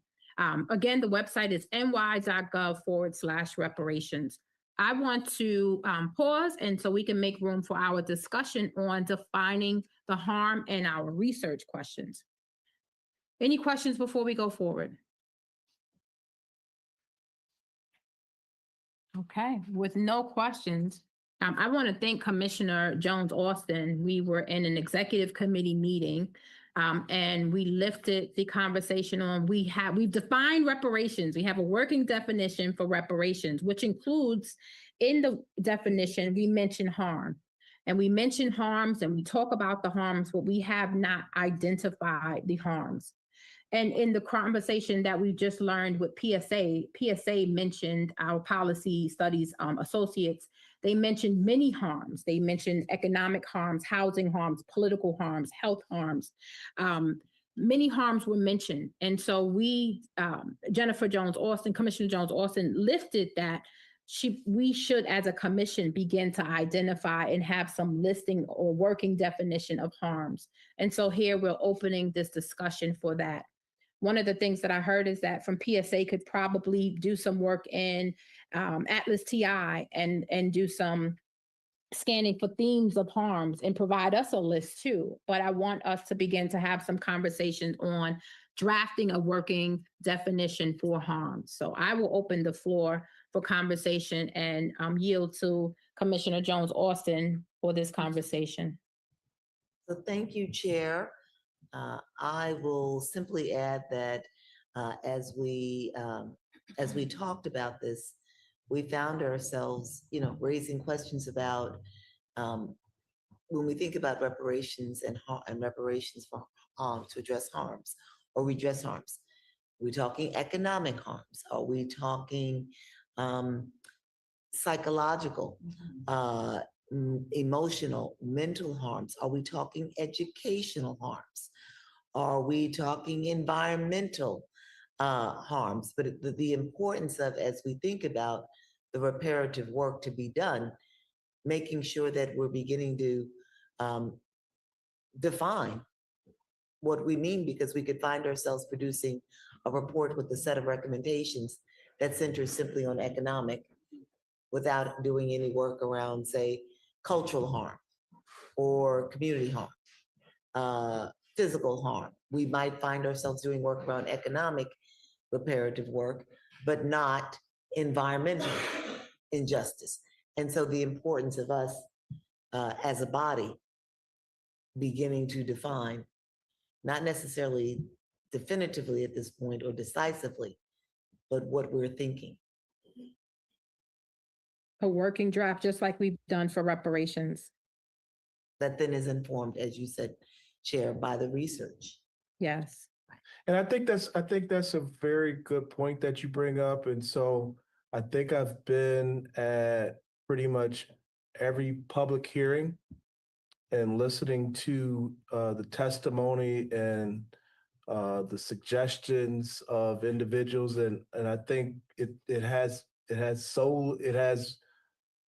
predominantly focused on economic from the public. And so I think it is good that we are having this conversation because part of our work is to educate the public as well. And so as we talk about these harms, I think it's good for us to start here and move forward. Chair, if I may, for those who were not on the call that we had, share a little bit about what prompted us to lean in and look at this, because we hadn't been thinking about this. We were given a presentation during which one of the presenters was talking about reparations that had been paid out for to various persons and communities for certain harms. And I think one of the issues, or one of the forms of reparation, and it was like, we talked about whether or not it was actual reparation or how to think about it, but talked about 9/11 and and people who were affected by 9/11, higher rates of cancers, environmental cancers, receiving compensation from the government.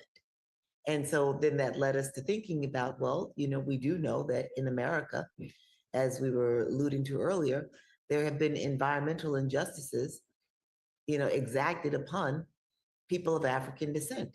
And we know that your economic situation has a lot to do with the environments in which you live and work and move about. We see all across the nation, in certain places and spaces. I'm thinking right now, especially places in the South, and I think about like Louisiana, just as one, where you see high levels of cancer for people of African descent because of exposure to industrial complexes that have emitted gases that have proven harmful. You see in other places where higher rates of other form, breast cancer and the like, lung cancer. And so the issue arose because we realized if we just centered on economic, are we leaving out a whole swath, the whole body of people for decades that have experienced racial injustice that began with slavery and continues? And can I just weigh in? And I thank you so much, Commissioner Jones Austin, because I've just been on my reading thing. You know how we all say we're going to read a certain number of books this year. So I went back to Dr. Calvin Schermerhorn's book, Plunder. He was one of our guests. And in the book, he talks about the fact that after Reconstruction, of course, we went into sharecropping primarily. By the turn of the century, 1900, all of the descendants of the former enslavers had regained all their lost wealth from the loss of our ancestors no longer working on their plantations for free. So I also put his book together with Dr. Joy DeGruy, Post-Traumatic Slave Syndrome. It is so not what your mind initially tells you, post-traumatic stress syndrome. It's not. And I think even for us to consider harms, and I'm not trying to give homework, but listening briefly to Commissioner Daniel Favors' serious program this morning on my way in, she's given her audience an assignment to go through Project 2021 and 2025, and you can correct me if the assignment is wrong. She's given them an assignment to go through Project 2025, 5 pages a day or something to that effect. Review it and write a paragraph about what they are learning so that they can be in the now of it all.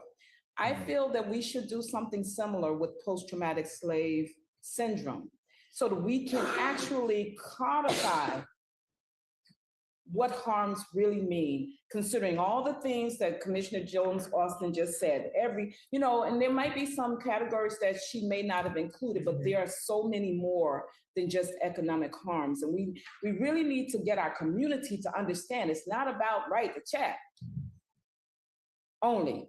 Right. I'm not trying to get you out of work, Dr. Hamilton, but I don't know where I became the fodder for. I've been quiet, but I will raise my hand and get in it. He's the stated economist here on the panel. So I'm just saying that we really need to do our homework as a commission so we can understand it's not only about money, right? Right. There's so many other harms, maternal, and that came up in that meeting too. Yes. Maternal child deaths. We are suffering. Serena Williams, the best tennis player of our modern era, she experienced this. So we can do our homework. I'm not saying you must give us that assignment, but I do believe that this is some research that we need to do before we begin the process of codifying what harms are, because we don't want to exclude anything. I yield. And I also think it's important to understand that there's structural harms and environmental harms, health harms. There's so many different categories.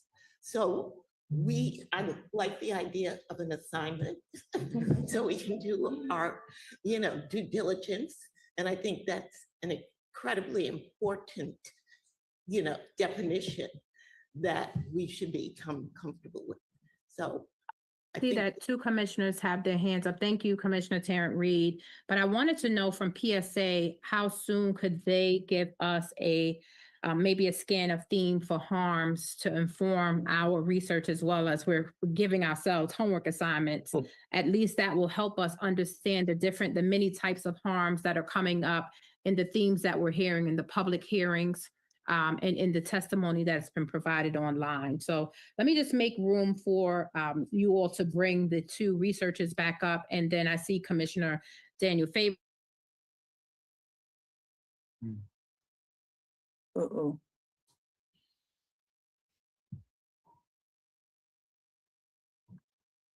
Commissioner Daniel Favors, do you want to respond? Do you want to wait for PSA? Yes, no, I thank you I think I might have frozen for just a little bit, so all my sound went out.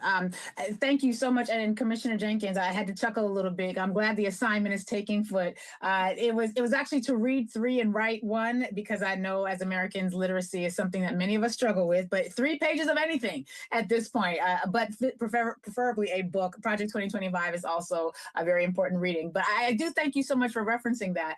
But I wanted to also offer that, and I encourage I request the other legal minds on the commission to also chime in. But when I'm thinking about a definition of harm, and to our associates at PSA, I look forward to how you are going to respond to this as well. I'm thinking by default in terms of legal definitions. And when we're looking at legal definitions, we're talking about any detrimental loss, damage, or injury to your body, your rights, your reputation, your property. It encompasses both physical and material detriment. And it's somewhat, in some cases, it can be so encompassing, and it can speak to the overt, to the covert. But I wonder whether we can look at the legal definitions for what constitutes harm and have that as a basis, particularly because this is going to be an effort that has to withstand the attacks that we know will be hurled against it. And I'm wondering if that might be an informative place, if not perhaps to start, to at least incorporate into our discussions, that we at least know how the law contemplates what harms can look like and how all-encompassing they can be. And I just offer that as a way of helping us to figure out not necessarily chicken versus egg, but how the sausage gets made, if I may. Commissioner Hamilton? So a couple of responses. Certainly, there were harms committed beyond material harms directed at African descendants who were enslaved in America. We also need to be careful that we don't make the project unwieldy with all the range of harms that can be done, but having some systematic approach is valuable. Absolutely. It is a misunderstanding to think of economics as strictly an outcome and not understanding the input it also serves as it relates to protection from harms. So to think that they're just that discrete, we would be making a mistake. Ultimately, what we might be concerned about is power, to which there are multiple dimensions of power, including economic, which might be one of the more paramount ones. So also, when we think about proportion, it is probably the case, it is the case that economics does bear a larger share of both harm as well as agency if we want to correct that harm. So we need to be careful not to, in our quest to be inclusive, disproportionately impact our approach and study. And then here's just one other thing I want to end with, which is post-traumatic slave syndrome. Frankly, I think it's a racist trope to emphasize on that. And it's not an intentional racist trope, but if we compared something like intergenerational material harm, we can quantify that, we can measure that, and we can demonstrate its impact. but my understanding of some psychological harm that gets passed down from one generation to the next and being responsible for some affect that leads to disparity, I have not seen compelling evidence that that's true. And I have concern that it reduces to almost this outcome is the result of some affect of individual or cultural aptitude or behavior in this population, which without evidence, in my view, reduces to a racist trope. Let me ask you a question. I appreciate what you're sharing. In my mind, Can you pull the mic closer to you? These, I think the mics are really far on the table. Yeah, there you go. I was sharing that I appreciate what Dr. Hamilton has expressed, and my mind immediately centered on the deprivation of economic opportunity in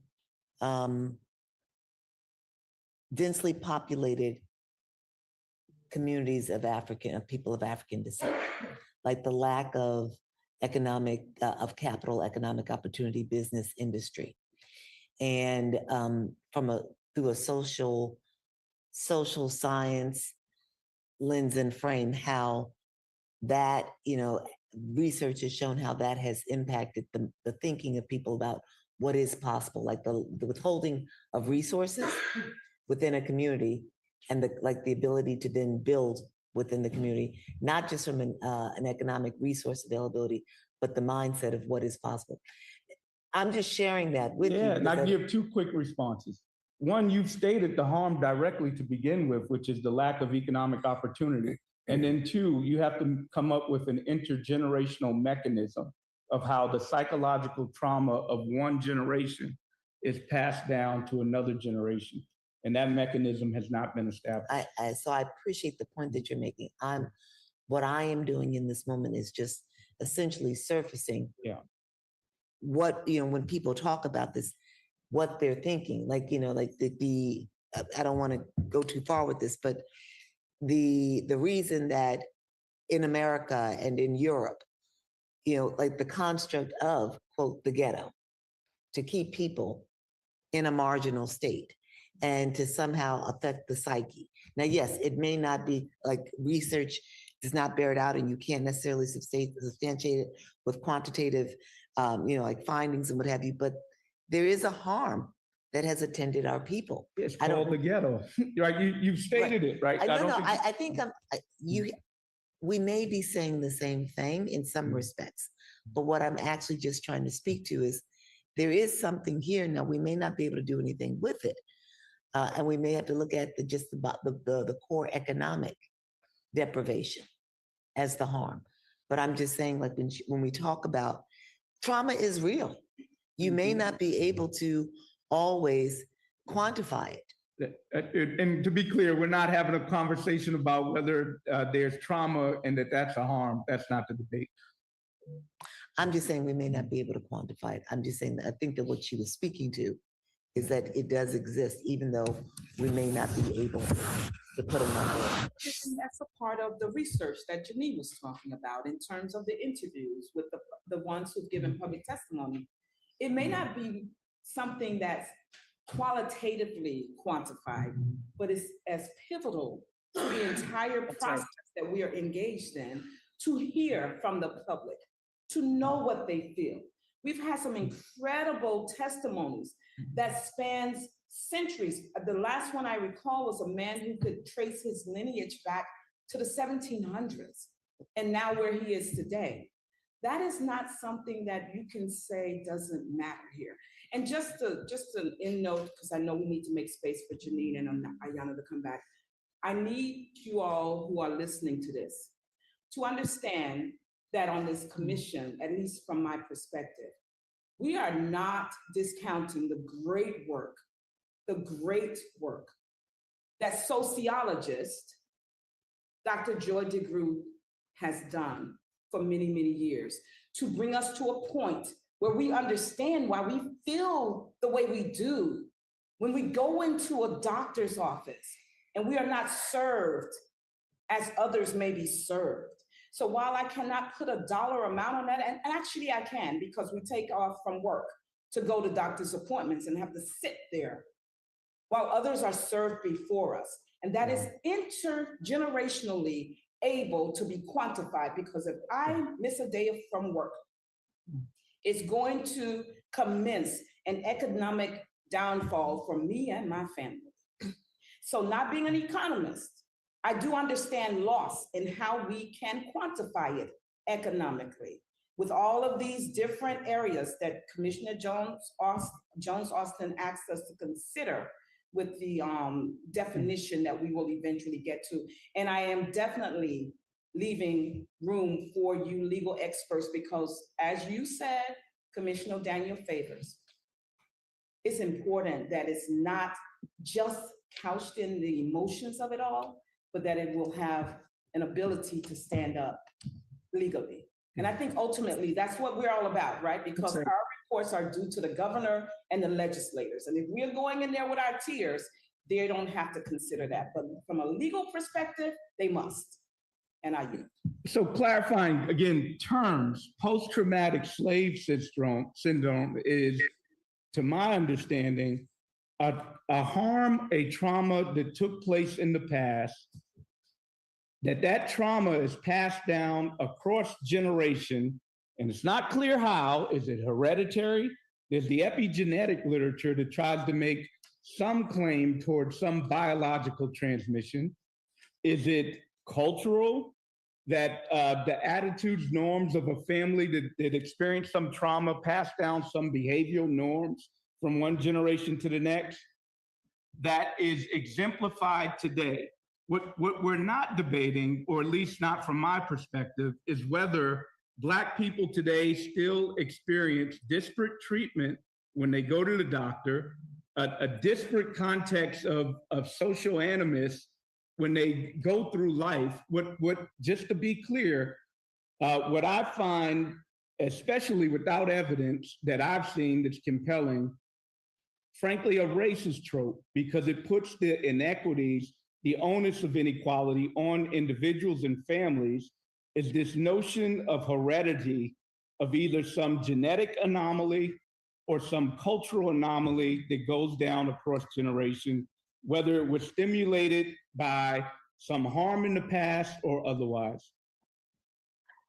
If I may, Madam Chair, I just wanted to clarify just a bit. The underlying theory of post-traumatic slave syndrome, while it does contemplate multi-generational trauma being passed down, whether it's customs, hereditary with epigenetics and so forth, that is only one portion of what is being postulated there. It is the multi-generational trauma together with continued oppression. So the idea behind post-traumatic slave syndrome is not that in the absence of continued oppression, we are hereditarily passing down the experiences of trauma from our ancestors. My understanding of the work that Dr. Joy DeGruy has proffered is that it's the multi-generational trauma due to multi-generational continued oppression. And so I think if we're looking at it solely in terms of multi-generational trauma without that other part, Commissioner Hamilton, I certainly understand your concern about what it might indicate in terms of the potentiality of racist tropes, but it is the harm, or it is the multi-generational trauma that is being experienced because of the multi-generational and continued oppression.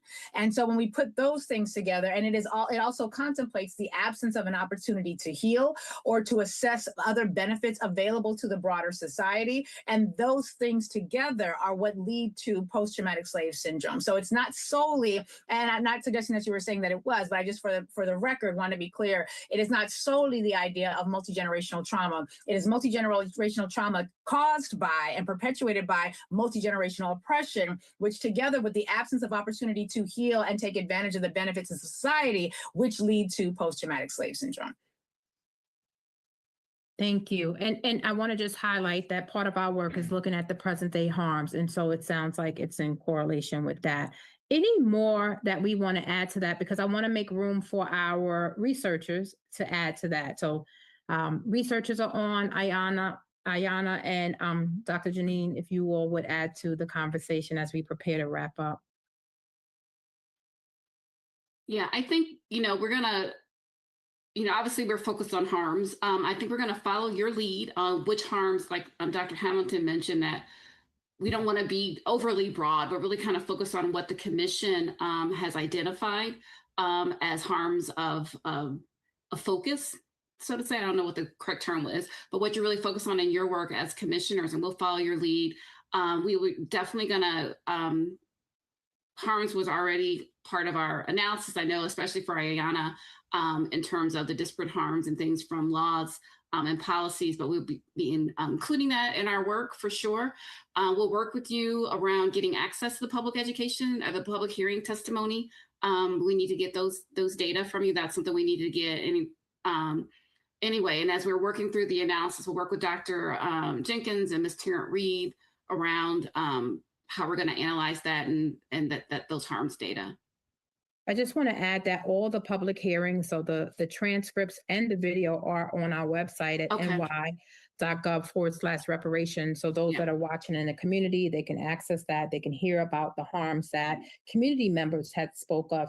And even as Dr. Jenkins mentioned, the history that many have shared and documented. And I always go back to the gentleman in Albany last year when we attended caucus. His family had a book that they had passed down, and he had spoken of even the lynching that had happened right there in front of the Capitol building.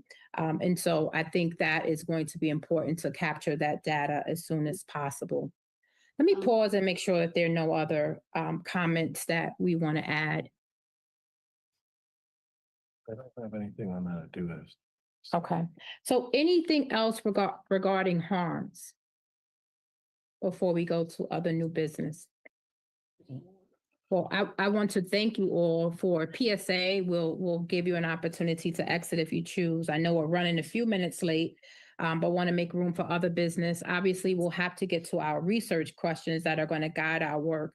We don't have time to enter that conversation today, but want to make room for other new business.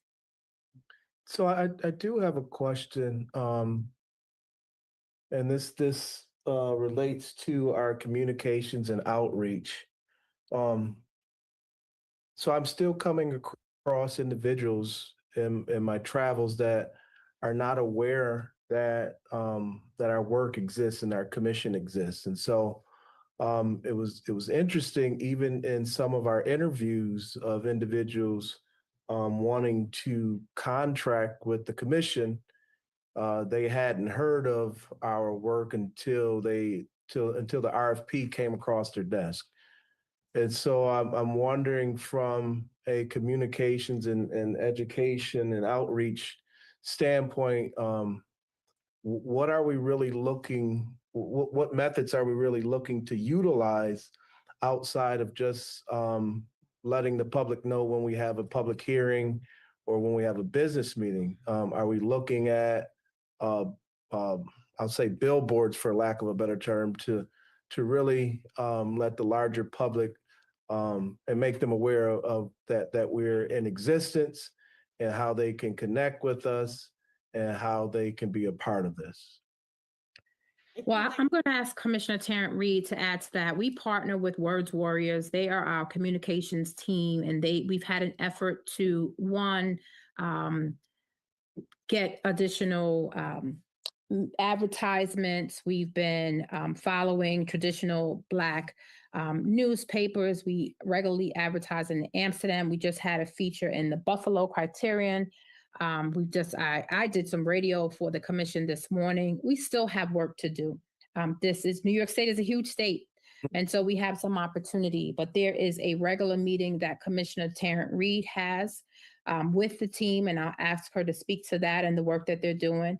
We also plan to do some work even at the New York State Fair. We plan to be at the caucus in February, and many New Yorkers frequent the caucus and are there, and we plan to be in the hallway in the general area and have access to individuals wanting to provide public testimony. So we still have a lot of work to do, and I agree that I am sometimes disheartened when I'm in the community and folks don't know that we have a commission on reparations, but we still have work to do. Our group, Words Warriors, they started with us mid 2025, and so they're catching up as well. So Commissioner Tarrant Reed, if you want to add to that, I know you meet with them weekly about the work that they're doing, so I'll pause and yield to you.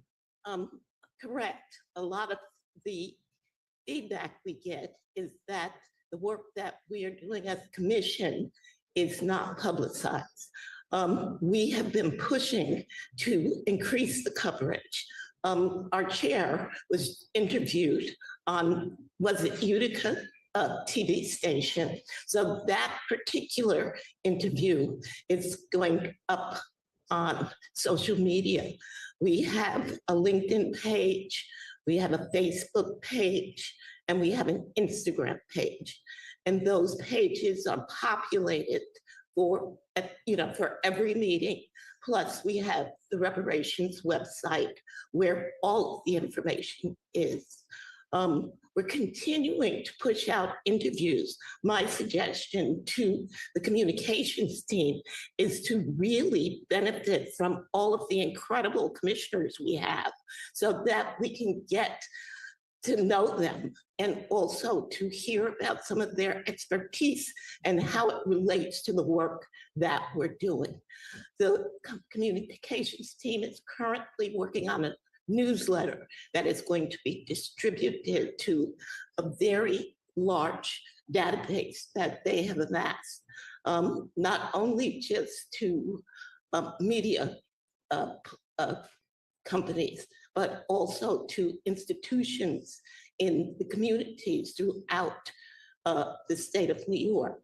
We also are in the process of creating a palm card, which essentially has the facts of where we are and updated information as to what is happening in the future as far as past meetings, listing, and future meetings.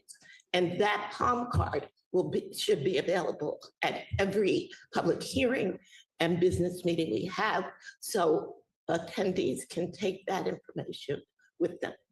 So, they're working hard. I have to say that one of our attendees today, who was at the Utica meeting, she is on some of the public information materials and has actually, transmitted that out to her incredibly large network. Her name is Lisa Nero, and she is the county. I'm the town clerk for Greenberg. She's the town clerk of Greenberg, New York. And with that, I'd like to also say we're so happy to see Simra Brandon, who works with our majority leader, Senator Andrea Stewart Cousins. And we thank her for attending. Also, we had a visitor attendee, Morgan Slocum. She is a representative of Governor Hochul, and she represents the Hudson Valley. So she was able to attend our hearing today. And so we're working on getting the information out, and we as individual commissioners really need to, use our individual networks to push out the media that we have. Thank you, Commissioner. And if I may, yes, Commissioner Daniel Favors. If I may, I would like, and perhaps this information is available and I'm simply unaware, and if that is the case, my apologies. I would like to request a list of the Black-owned and Black-targeted media spaces that our consultants have engaged with. This is now multiple months of concern about the lack of effective communication. I am sure that they are quite busy doing a ton of work, and for which we are very grateful. But unfortunately, it does not seem to be hitting the mark. And so I'd be very curious to know which Black-owned media outlets, minority-owned media outlets, and which Black-facing media outlets throughout the state they have engaged with.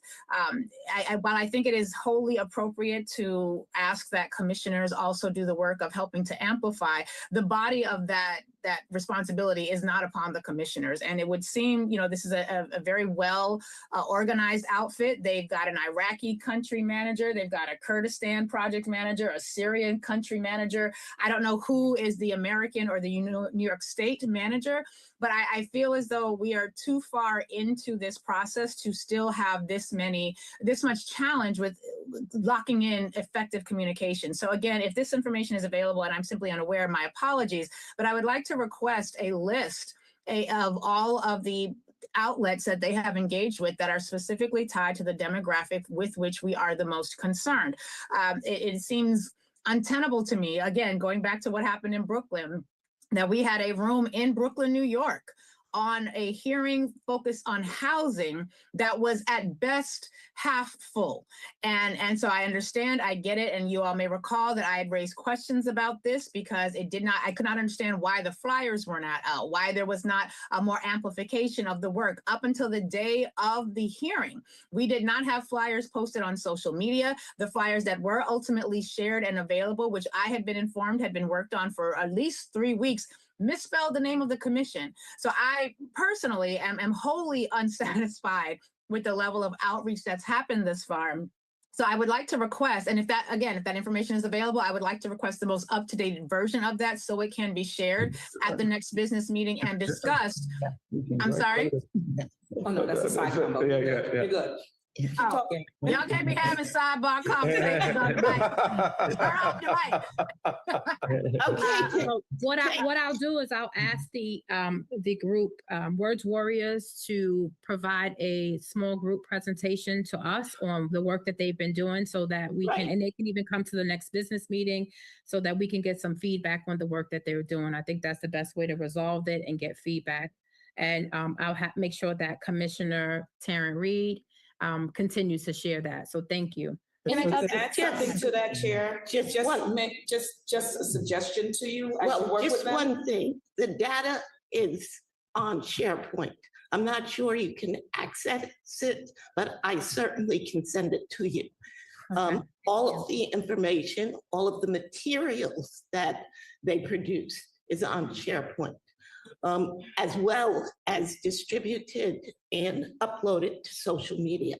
I just want to add a suggestion. That social media is not quite responsive to my inquiry. Social media is not a Black-owned outlet. They are not Black-facing outlets. So while I appreciate that, that my inquiry is specific to, we have a plethora of Black radio outlets, media outlets, visual, print, digital, and actual print. So social media is lovely, but it is wholly insufficient as it pertains to communicating to the demographic that we need. So while I appreciate that, I would ask that you could send that to me or let me know. As you know, I'm one of the commissioners where my email address is very fugazi, quite frankly, so I have a lot of difficulty getting into the SharePoint. But social media is certainly not responsive to the nature of my inquiry, although I do appreciate that work. So I was just going to we are 17 minutes over. May I just say this, Chair? Let me just say this, because Linda is working with Words Warriors.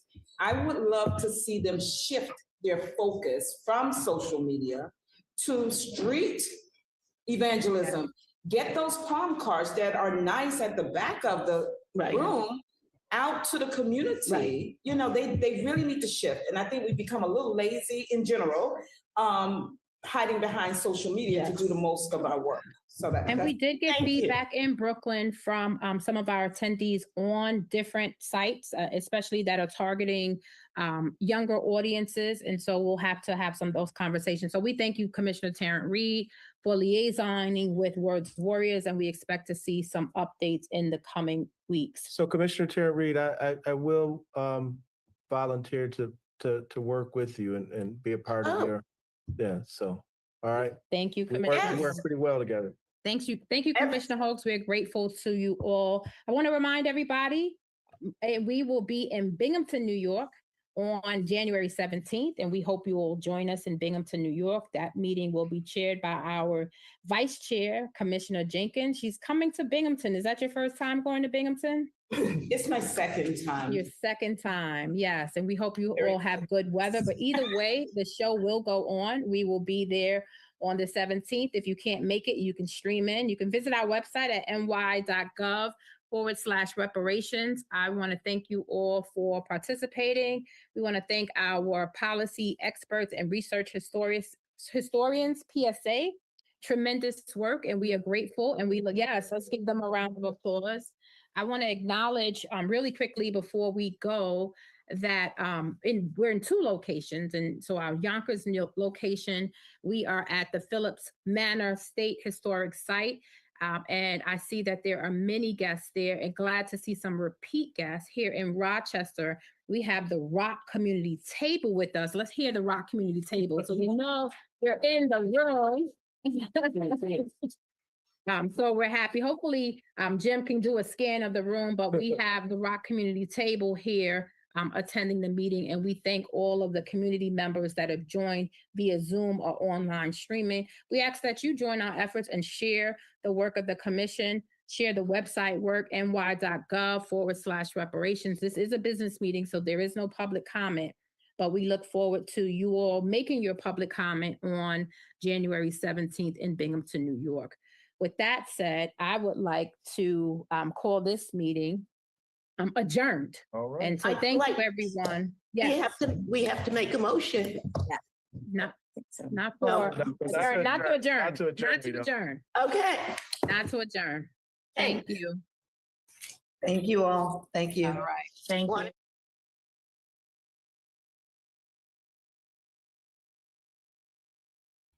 All right, so that was the New York State Community Commission on Reparations Remedies, and that was the business meeting.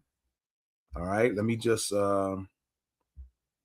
put this one on pause real quick, because at the very end, they were talking a little bit about the social media piece, and it sounds like they was talking about kind of promotion of these hearings not getting out.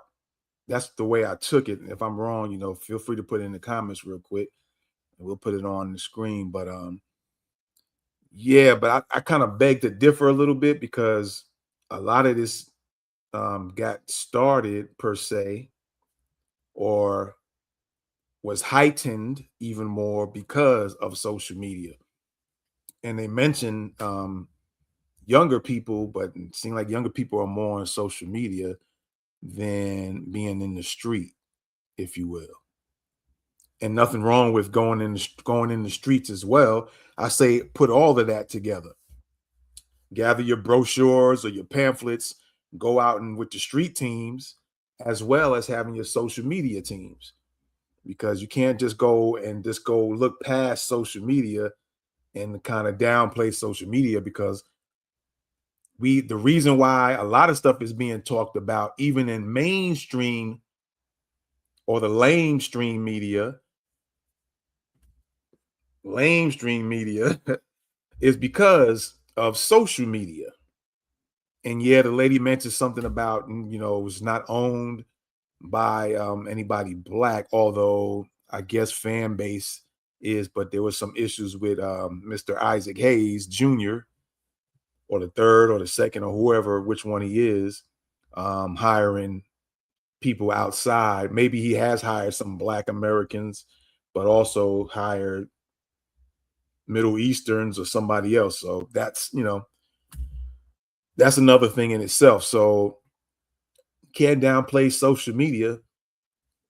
And they mention other Black media, such as myself, part of the new Black media. I'm just not as maybe known or whatever. I just kind of do my stuff under the radar, like this right here. They didn't have an idea that I was going to even put this live, but I felt it was as important for people to know about this business meeting as just like the public hearings, which I posted 1 or 2 in the past. So, and we'll try to also go live with the January 17th, the public hearing, by the way, coming up on January 17th. So yeah, that was kind of interesting for them to say something like that, or for that lady to kind of mention that, kind of downplaying social media a little bit. I think social media has been very pivotal and very important as well, because a lot of people are on social media. All right. But yeah, there you have it, ladies and gentlemen. that was, again, the New York State Community, I want to say county for some reason, Community Commission on Reparations Remedies. And that was their business meeting, as you guys see on the screen, the January 9th, 2026. As you see that on the screen, okay? All right. And we appreciate y'all for tapping in, okay? Be sure to check us out again. We're going to definitely try to broadcast live or catch it live. And if not, we'll play the replay either that same day later on or the next day. All right. But we always try to get it live in full effect. All right. So much respect. Appreciate y'all. Again, thank you everybody who's tapped in, who's watching me from Twitter, from 365 Ideas, that's on YouTube, Thoughts of the Week podcast on YouTube and Twitch. What's the 411 News on YouTube and Twitch. Live Events Now Network on YouTube. And of course, my personal pages on Twitter and Facebook. All right. We thank you again. As always, we got to do we got to get out here with both intros because we broadcasted on both of them platforms. I should have got the other ones for the other channels, but we'll do it the next time around. There you go. All right. There you go. Okay. We definitely appreciate y'all as we close out with both intros. All right. You're rocking with the best. This is Thoughts of the Week podcast. Let's first end off with this intro and then we'll end off with the next one.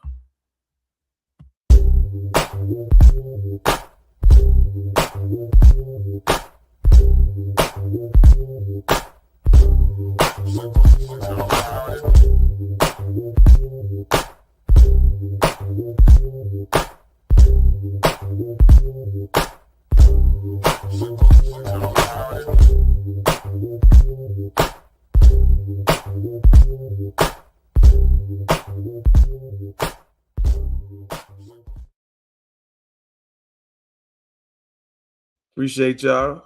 Real quick, who we got here? Oh, as always. Okay.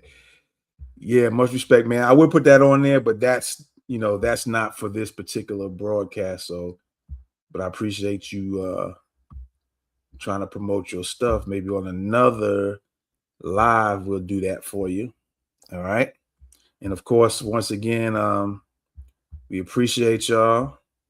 What's the 411 News, Thoughts of the Week podcast, Live Events Now Network, 365 Ideas, the one of the very few FBA, if not the only FBA Black think tank, 365 Ideas, inspired by Dr. Claude Anderson's Harvest Institute think tank. We appreciate y'all. And again, January 17 is the next one. That's the public hearing. This one was the business meeting. And I'm sure they're probably doing some more. They did some more meetings, but this one was the, I guess, the public one that they broadcasted publicly. So the next one is the New York State Community Commission on Reparations Remedies public hearing. I think they said Binghamton. Let me look up something real quick. The next one is in Binghamton. Yep. The American Legion Post number 80, that's 76 Main Street, Binghamton, New York, is 13904. So that's where the public hearing is going to be at. And again, we'll try to definitely broadcast that as well. All right. Thank y'all for watching. We definitely appreciate it. And I definitely, I don't know, I can't say I appreciate it, but I'm definitely glad to broadcast it to y'all so y'all can be up on what's going on as well, man. All right. This is What's the 411 News. We're going to end it with that one. We out. Peace. Welcome back to What's the 411 News, where we bring you news observation, interpretation, and news commentary from an FBA and BGR perspective. Let's get it.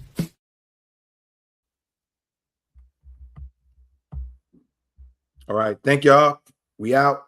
Be sure to check out What's the 411 News, Thoughts of the Week podcast, 365 Ideas, live events now. Y'all check that out. It has it's kind of the Netflix style channel on YouTube, Live Events Now Network. All right. Be sure to check them out. It has all the different broadcasts from different channels. All right. Appreciate y'all. We out until the next time. Peace.